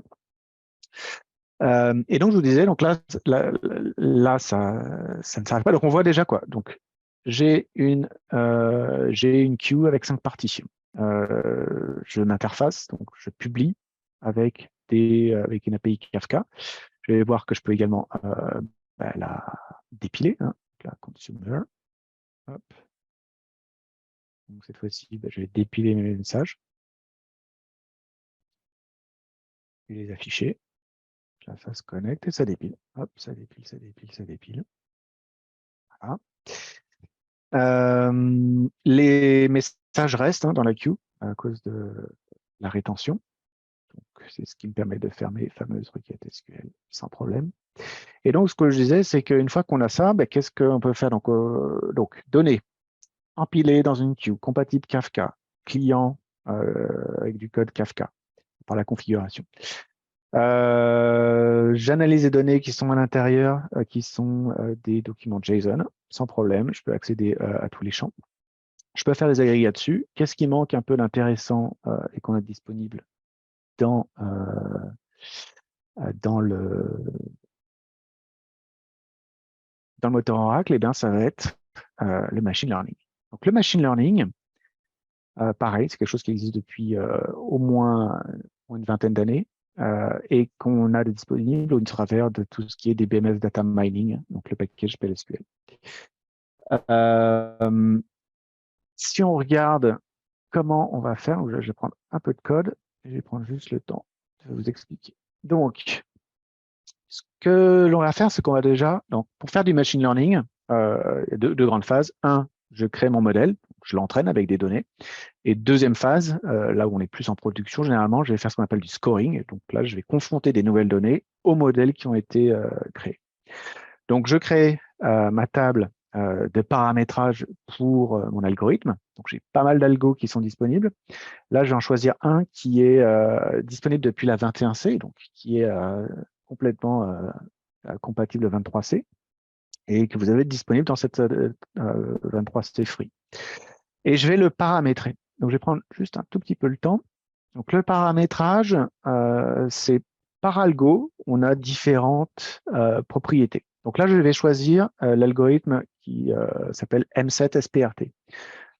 C'est un algo qui a un certain historique et qui est ni plus ni moins que utilisé pour surveiller les centrales nucléaires. Voilà. Donc, vous pouvez l'appliquer à vos données et qui a l'avantage de pouvoir travailler sur des données historiques. Donc, en fait, c'est là où je vais indiquer ce qu'on appelle une alert window, ici, de 5 mesures. Donc, pour faire son analyse, alors, j'ai pas pris une vingtaine, mais donc, je prends 5 mesures. Et donc, dans les 5 dernières mesures, je vais compter les alertes qui vont être et jusqu'à hauteur de 3. Et à partir de 3 ou plus, là, je dis, voilà, potentiellement, il y a une anomalie dans les mesures que je suis en train d'analyser. Et donc, alerte. D'autres paramétrages ici, il y en a une qui est intéressante, c'est la préparation automatisée des données. Donc ça, c'est aussi quelque chose qui est assez sympa. Et en dernier ici, donc la key, c'est le nom du capteur. Donc, je vais partitionner mes modèles, je vais faire par capteur, je vais faire un modèle. Et donc, on a vraiment, lors du scoring, un scoring vraiment adapté au capteur en question. Bon, ça a l'air compliqué, voilà. Encore une fois, je vous mettrai des liens, on a pas mal de tutoriaux qui existent sur GitHub. La deuxième chose, donc là, je vais faire l'entraînement. Donc, pour l'entraînement, donc là, ça fait plusieurs minutes que j'ai des données qui tournent. Donc, il faut des données qui sont acceptables pour ce type d'algo-là. Donc, ça tombe bien. Je suis dans les mesures qui vont bien en termes de taux d'humidité et de température. Et donc, je vais créer une vue qui va m'extraire les informations dont je vais me servir dans mon modèle, qui vont être donc le nom du du capteur, pardon, en français, qui vont être le timestamp, qui vont être la température et le taux d'humidité. D'accord? Je vais prendre uniquement, alors je ne filtre même pas, je prends toutes les données, les dernières données. Et donc, on va créer le modèle. Donc, ce qui est bien sur cet algo-là et avec le peu de données que j'ai, c'est que ça va être une opération de création de modèles et d'entraînement qui va être hyper rapide. Voilà. En moins d'une seconde, j'ai créé un modèle qui va pas être, vous allez voir qu'il va pas être si mal que ça. Donc, j'arrête le timing. Et ça veut dire quoi, notamment qu'on peut créer des algos très, très rapidement? Ça veut dire qu'on va pouvoir faire ça sur des données de production. Donc, mes modèles, je vais pouvoir les faire évoluer en production.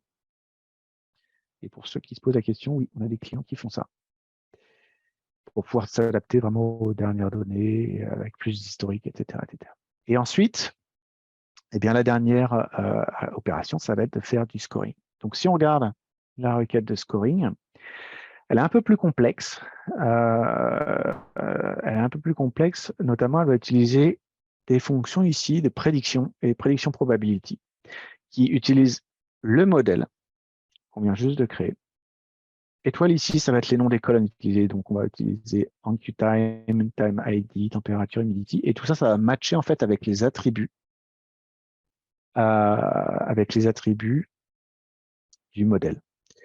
Je vais trier par time ID, donc par timestamp, qui sont vraiment liés au type d'algo que je suis en train d'utiliser. Donc, prédiction, ça va me dire si ça retourne 0 ou 1 pour dire 0, il y a une anomalie, ou 1, tout va bien. Et donc, en fonction, si c'est 0, je vais retourner du texte pour dire, voilà, j'ai détecté une anomalie. Il y a eu 3 alertes sur les dernières 5 mesures de mon capteur. Et ici, prédiction probability, ça me donne un nombre entre 0 et 1, donc je multiplie par 100 ici pour un pourcentage un peu plus sympa, et je vais vraiment monitorer cette fois-ci mes données sur la dernière minute et pour tous les capteurs. Donc là, on voit que tout est OK. Il y a un peu un peu de jeu ici sur le capteur S04. Mais en fait, pour l'instant, on est dans des valeurs plutôt acceptables et c'est normal. Je n'ai pas encore généré d'anomalie. Donc, c'est ce que je vais faire ici. Alors, je vais arrêter le conditionnaire parce que ça ne sert pas à grand-chose dans notre cas de figure. Je vais arrêter ici aussi les données classiques et je vais commencer à créer de l'anomalie. Donc, de l'anomalie ici, ça va être quoi? Ça va être de générer plusieurs mesures de suite. 5 plus, donc entre 5 et 8 mesures avec des anomalies. Et les anomalies, en fait, ça va vraiment être des mesures où je vais être en dehors finalement des seuils. Donc avec une température trop basse ici ou un taux d'humidité trop bas.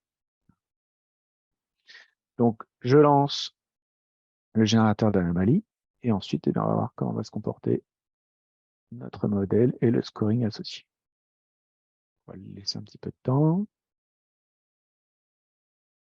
Là. Et là, je vais retourner sur les requêtes. On va commencer à regarder ce qui se passe. Voilà. Donc là, vous voyez que tout de suite, on commence à avoir de l'anomalie et sur un capteur en fait en particulier, S01, il a plusieurs, finalement, on voit que tous les seuils en fait ici, clac, clac, clac, clac, clac. Alors si on prend, on va reprendre ici celle-là pour vous vraiment expliquer. Donc si je reprends les 5 dernières mesures, 1, 2, 3, 4, 5, avec un taux d'humidité qui doit être supérieur à 20. Donc là, on a déjà 1, 2, 3 mesures qui sont pas bonnes. Et avec une température qui doit être plutôt proche des 52 degrés Fahrenheit, là, on a déjà 3 aussi qui sont en dehors des clous. Et donc là, anomalie détectée ou potentielle avec un taux de pourcentage de 50%. Et plus ça va augmenter, dans ce cas de figure-là, plus la prédiction et la confiance dans la prédiction vont être importantes. Là, ici, on est à 100% de chances qu'il y ait une anomalie. Et donc, il faut intervenir. Voilà. En 10 minutes, on vient juste d'implémenter la maintenance prédictive sur les capteurs qui génèrent température et humidité. On va revenir. Alors, je vois qu'il y a pas mal de questions. Je vais en prendre quelques-unes. Alors, avec cette base de données, il se fait toujours en ligne. Il n'y a pas de version comme JDBC MySQL. Alors, je ne comprends pas la question. En ligne, ça veut dire quoi? Ça veut dire embedded, c'est ça? Bon, on va prendre la question. Celle-là, je verrai avec mes collègues côté MySQL. Alors, est-ce qu'on peut faire des requêtes sur des messages en Avro? Eh bien, toute la question. Alors, en Avro natif, non. Si on peut désérialiser avec une procédure stockée qu'on peut implémenter en PLSQL, en Java ou en JavaScript, la réponse est oui. Donc, j'ai envie de dire que oui, c'est tout à fait possible.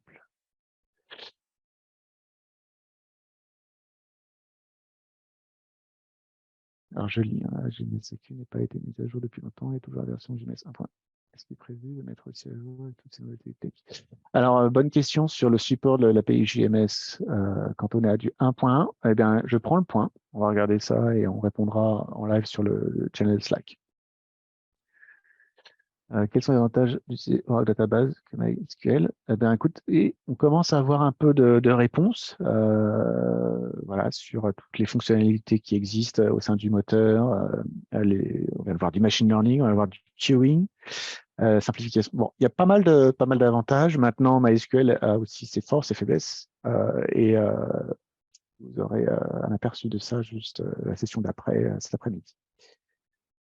Je continue donc sur les nouveautés. Donc là, je reprends un peu ce qu'on vient de faire, hein, avec juste les points forts en termes de scoring de modèles de machine learning.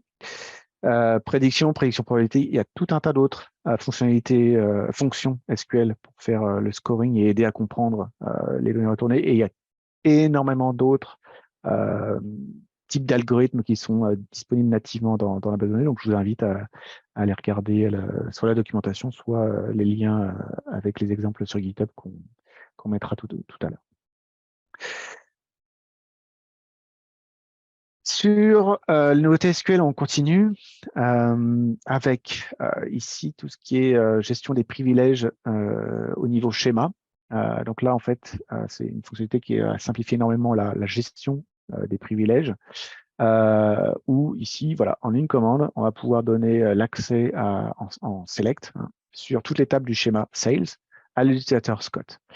Et ça, c'est vrai également pour toutes les nouvelles tables qui pourraient être créées dans le schéma sales. Donc, en termes de simplification de l'administration, on n'est plus avec en fonction du nombre de tables ou d'objets, avec des scripts et des scripts qui sont très, très longs. Bien sûr, on peut faire du grand update, select, insert, delete de la même manière.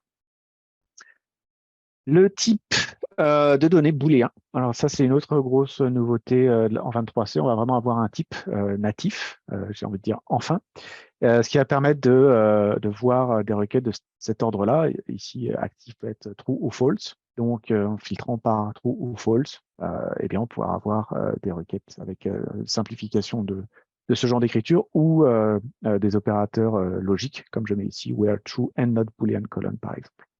De la même manière, je peux faire select 1 strictement supérieur à 2, point virgule, entrée, et bien sûr, ce sera false. D'autres opérateurs, is not true, is not false, et on aura aussi des fonctions d'agrégation où vous pourrez faire des agrégats, par exemple faire du or ou du and entre toutes les valeurs booléennes d'une colonne pour toutes les lignes de votre clause, de votre requête select. Annotations, c'est un nouveau type d'objet aussi qui arrive hyper intéressant en 23C. Où pour ceux qui connaissent le monde Java, ça va être à peu près la même approche, donc pouvoir rajouter des métadonnées finalement sur des objets. Les objets pouvant être des tables, des colonnes, des vues, des index, des users, oui. Et prochainement aussi des pluggable databases. Et on va pouvoir qualifier finalement ces objets-là en indiquant finalement, par exemple ici, identity et ces métadonnées pourront être réutilisées au travers du dictionnaire avec la vue user annotation usage, par exemple. Ça permet quoi? Ça va permettre, par exemple, de versionner une table, versionner une colonne. Ça permet d'indiquer la sensibilité, en fait, en termes de sécurité. Et donc, vraiment de coller tout un tas de métadonnées sur nos objets. Donc, à voir, hyper intéressant et pouvoir être réutilisable aussi par rapport à vos applications. Voilà. SQL Domains, c'est un autre gros morceau de la 23C. On va pouvoir avoir la capacité en fait d'indiquer en fait l'intention en fait de l'utilisation de données. Donc là, les exemples sont très simples, mais on pourra avoir des domaines qui vont être multicolonnes ou flexibles, qui vont pouvoir être dépendants en fait d'une colonne d'une table. Donc là, un domaine, c'est finalement une sorte de métadonnée qui va se brancher sur un type de données plutôt classique, scalaire, et donc qui va pouvoir être utilisé de la sorte. Donc, je crée le domaine credit card, et ici, je vais pouvoir utiliser directement le domaine comme si c'était un type de données. L'avantage que ça va avoir, c'est que on va pouvoir associer à un domaine un certain nombre de propriétés, et ce domaine va pouvoir être réutilisable dans plusieurs colonnes d'une table ou dans plusieurs tables également. En termes de propriétés, je vais pouvoir y ajouter des informations de type contrainte. Donc, est-ce que mon domaine est des notes nulles ou est-ce que j'ai une check constrainte? Je vais pouvoir ajouter des informations d'affichage. Donc, je veux afficher toutes les crédits cards, mais en utilisant cette approche, donc juste la fin, les 4 derniers caractères de mon compte et tout le début avec des étoiles, par exemple. Et je vais pouvoir utiliser une des fonctions, mais il y en a d'autres, domain display, pour pouvoir utiliser directement la propriété de display du domaine associée à la colonne, afin d'avoir ce genre d'affichage. C'est hyper riche. En termes de contraintes, je peux utiliser également une autre fonctionnalité qui est disponible avec la 23C, c'est la gestion de schéma JSON. Donc, on va pouvoir définir des domaines qui s'appuient sur des schémas JSON. avec toutes les contraintes associées, avec la présence ou pas de champs, avec leur typologie, etc. Je vais pouvoir définir des collations pour tout ce qui est tri. Je vais pouvoir avoir des valeurs par défaut. Donc voilà, ça va être vraiment... Et puis aussi la manière de trier les données. Donc plein d'exemples dans la documentation. Et également, j'avais mis juste avant, mais on a aussi des formats, des domaines dits built-in. Donc on peut aller chercher, qui seront augmentés au fur et à mesure des versions, et qui sont disponibles dans cette vue, All Domains. Donc les SQL Domains, c'est une extension finalement du standard SQL qui existe déjà. On va beaucoup plus loin. On continue de discuter avec eux, hein, il n'y a pas de problème là-dessus. On va proposer en fait ces évolutions-là également. La dernière nouveauté que je voulais vous présenter aujourd'hui, ça c'est vraiment en matière de gestion de performance pour les développeurs. Pour ceux qui ont l'habitude de regarder un peu les plans d'exécution, vous allez voir apparaître des nouvelles choses. Alors, bon, pour la blague, oui, c'est pas ChatGPT qui va vous aider, mais ici, une fonctionnalité qui s'appelle SQL Analysis Reports. Et en fait, dans vos plans d'exécution, et selon les cas de figure, c'est-à-dire à savoir selon la quantité de données que vous allez analyser ou le type de requête que vous avez écrit, etc., vous allez avoir des notes explicatives et des propositions, en fait, qui vont indiquer ce genre de choses. Par exemple, je vois qu'il y a un produit cartésien, est-ce qu'il ne manquerait pas une jointure? Je vois que vous utilisez le mot-clé union, peut-être que vous pourriez le remplacer par union all, si la gestion des doublons n'est pas problématique ou qu'il y a une garantie sur l'unicité, en fait. Et également, vous utilisez un type de prédicat, notamment le classique, en utilisant des fonctions sur une colonne, qui empêche un index d'être utilisé. Peut-être que vous pouvez revoir un peu l'utilisation, enfin en tout cas le type d'écriture de votre requête pour justement bénéficier de l'index. Donc tout ça, 23C, et donc on va encore une fois faciliter finalement le développement des applications, notamment dans le domaine de la performance ici.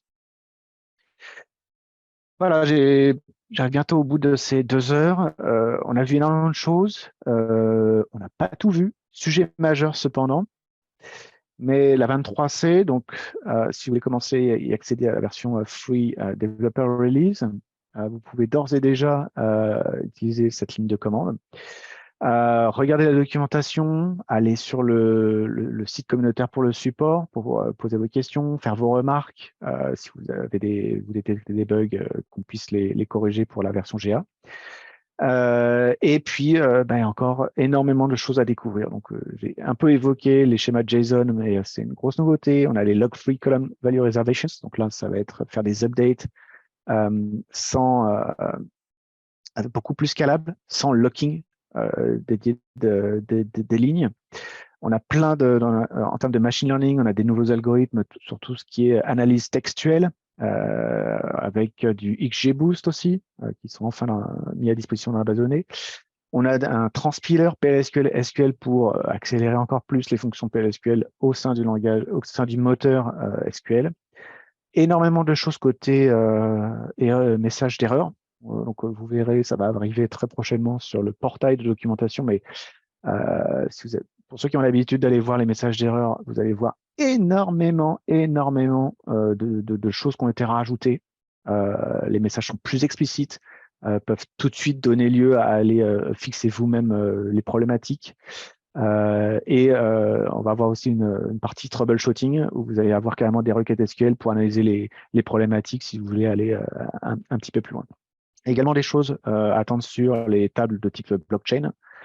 Voilà, je vous en dis pas plus, la documentation va venir. L'intégration du firewall SQL directement dans le kernel, encore plus de sécurité pour tout ce qui est SQL injection. True Cache, là ça va être un type d'instance Oracle lightweight, vraiment très légère, qu'on va pouvoir déployer plutôt côté tiers applicatif pour pouvoir avoir du cache de second niveau, par exemple, pour vos applications. Des instances Oracle in-memory, mais avec de la réplication de type Active Data Guard, pour ceux qui connaissent.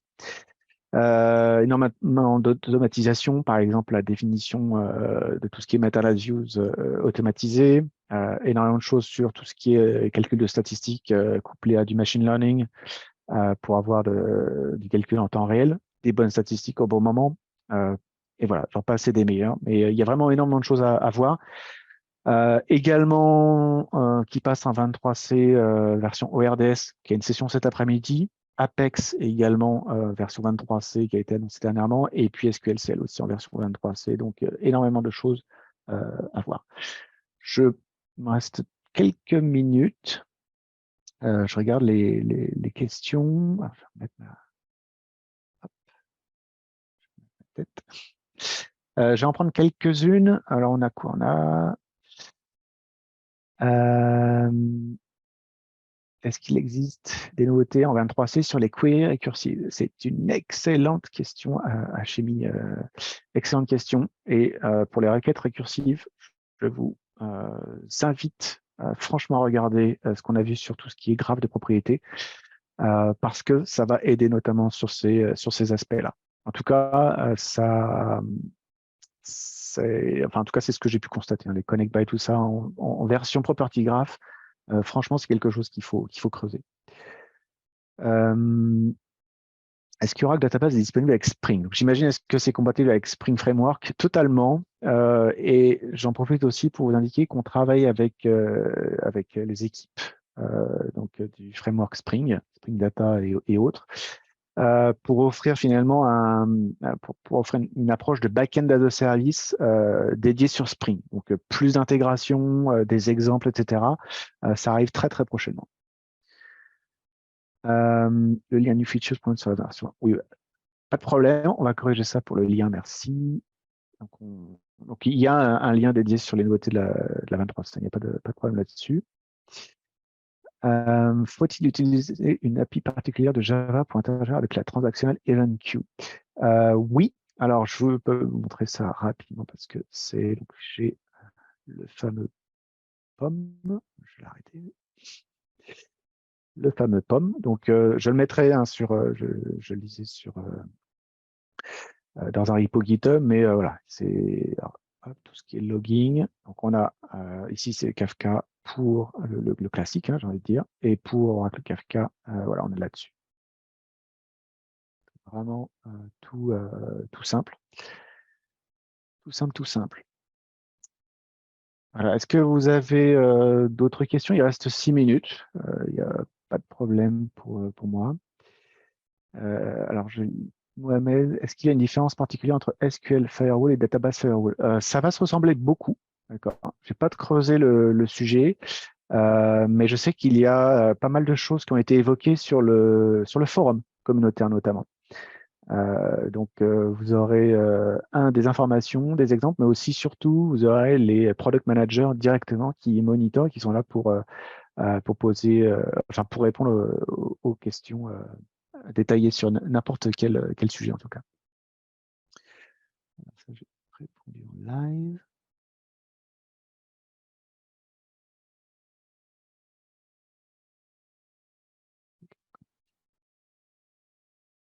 Alors, est-ce qu'il y a des nouveautés pour analyser les problèmes de performance à part Explain Plan? Alors, il y en a toujours eu. Ce qui arrive en 23C, c'est cette fonctionnalité-là qui est à l'écran.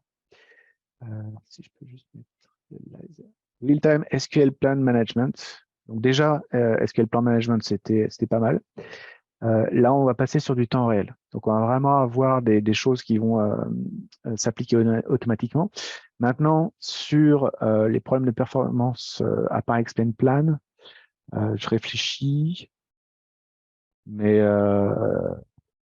alors, outre le fait que l'optimiseur continue d'évoluer, qu'il y a toujours les advisors qui sont présents. Et en fait, ce qu'il faudrait creuser, alors je ne vois pas comme ça tout de suite en 23C, à part ce qui est mentionné ici, et ce qu'on a vu dans le slide juste avant. Par contre, il faudrait regarder aussi toutes les nouveautés de la 21C. C'est là où je vous disais que, en fait, il ne faut vraiment pas oublier, lorsque vous regardez les nouvelles fonctionnalités de la 23C, qu'il y avait aussi la 21C. Donc, si vous n'y avez absolument pas touché, ça vaut vraiment le coup de regarder toutes les nouvelles features. Donc là, on est à peu près sur peut-être 600 nouveautés à regarder. Voilà. Après, s'il y a des propositions, hein, on est toujours à l'écoute, sans problème. Pour les SQL Analysis Report, vous avez utilisé du machine learning? Non. Alors, je ne sais pas pour la fonctionnalité qui est juste avant. ici. Alors oui et non, il se peut qu'il y en ait, il se peut que ça soit différent sur les bases de données Autonomous également, mais sinon sur ces aspects-là, on est vraiment sur d'analyse. Alors on est plutôt sur du système expert, même si de plus en plus on voit des choses arriver avec le machine learning dans le moteur, hein. Là vous voyez sur par exemple les calculs de stats, là oui il y a du machine learning. Ah oui. Et le 19C c'est très bien AIDA, à moins que vous êtes en version supportée LTS. Pour l'instant, j'ai répondu à tout. Il reste encore quelques minutes.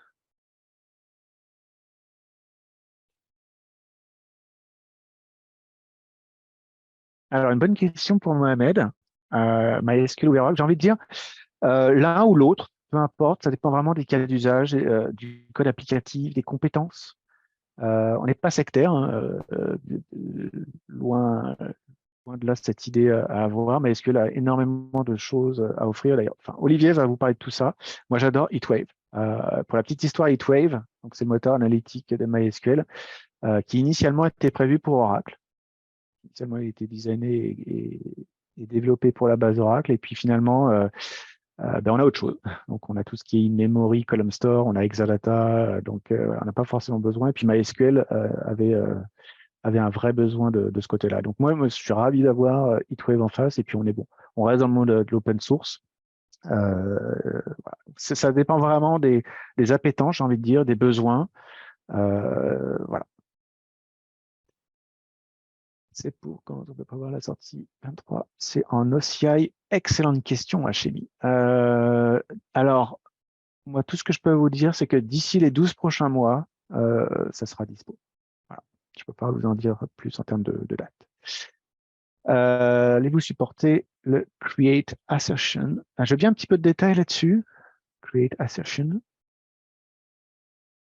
Je pense voir ce que c'est, mais un tout petit peu de détails, Michel, pour le Create Assertion. C'est les check constraints multilignes.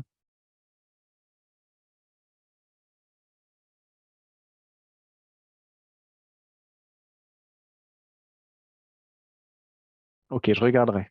Oui, c'est ça. Je ne peux rien dire. Je ne peux rien dire. Mais si vous avez regardé ce qui se passe en 23C, et en fait, là, vous pointez vers un site communautaire avec toutes les idées de la communauté, on a été très, très, très, très à l'écoute. Voilà. C'est tout ce que je peux vous dire.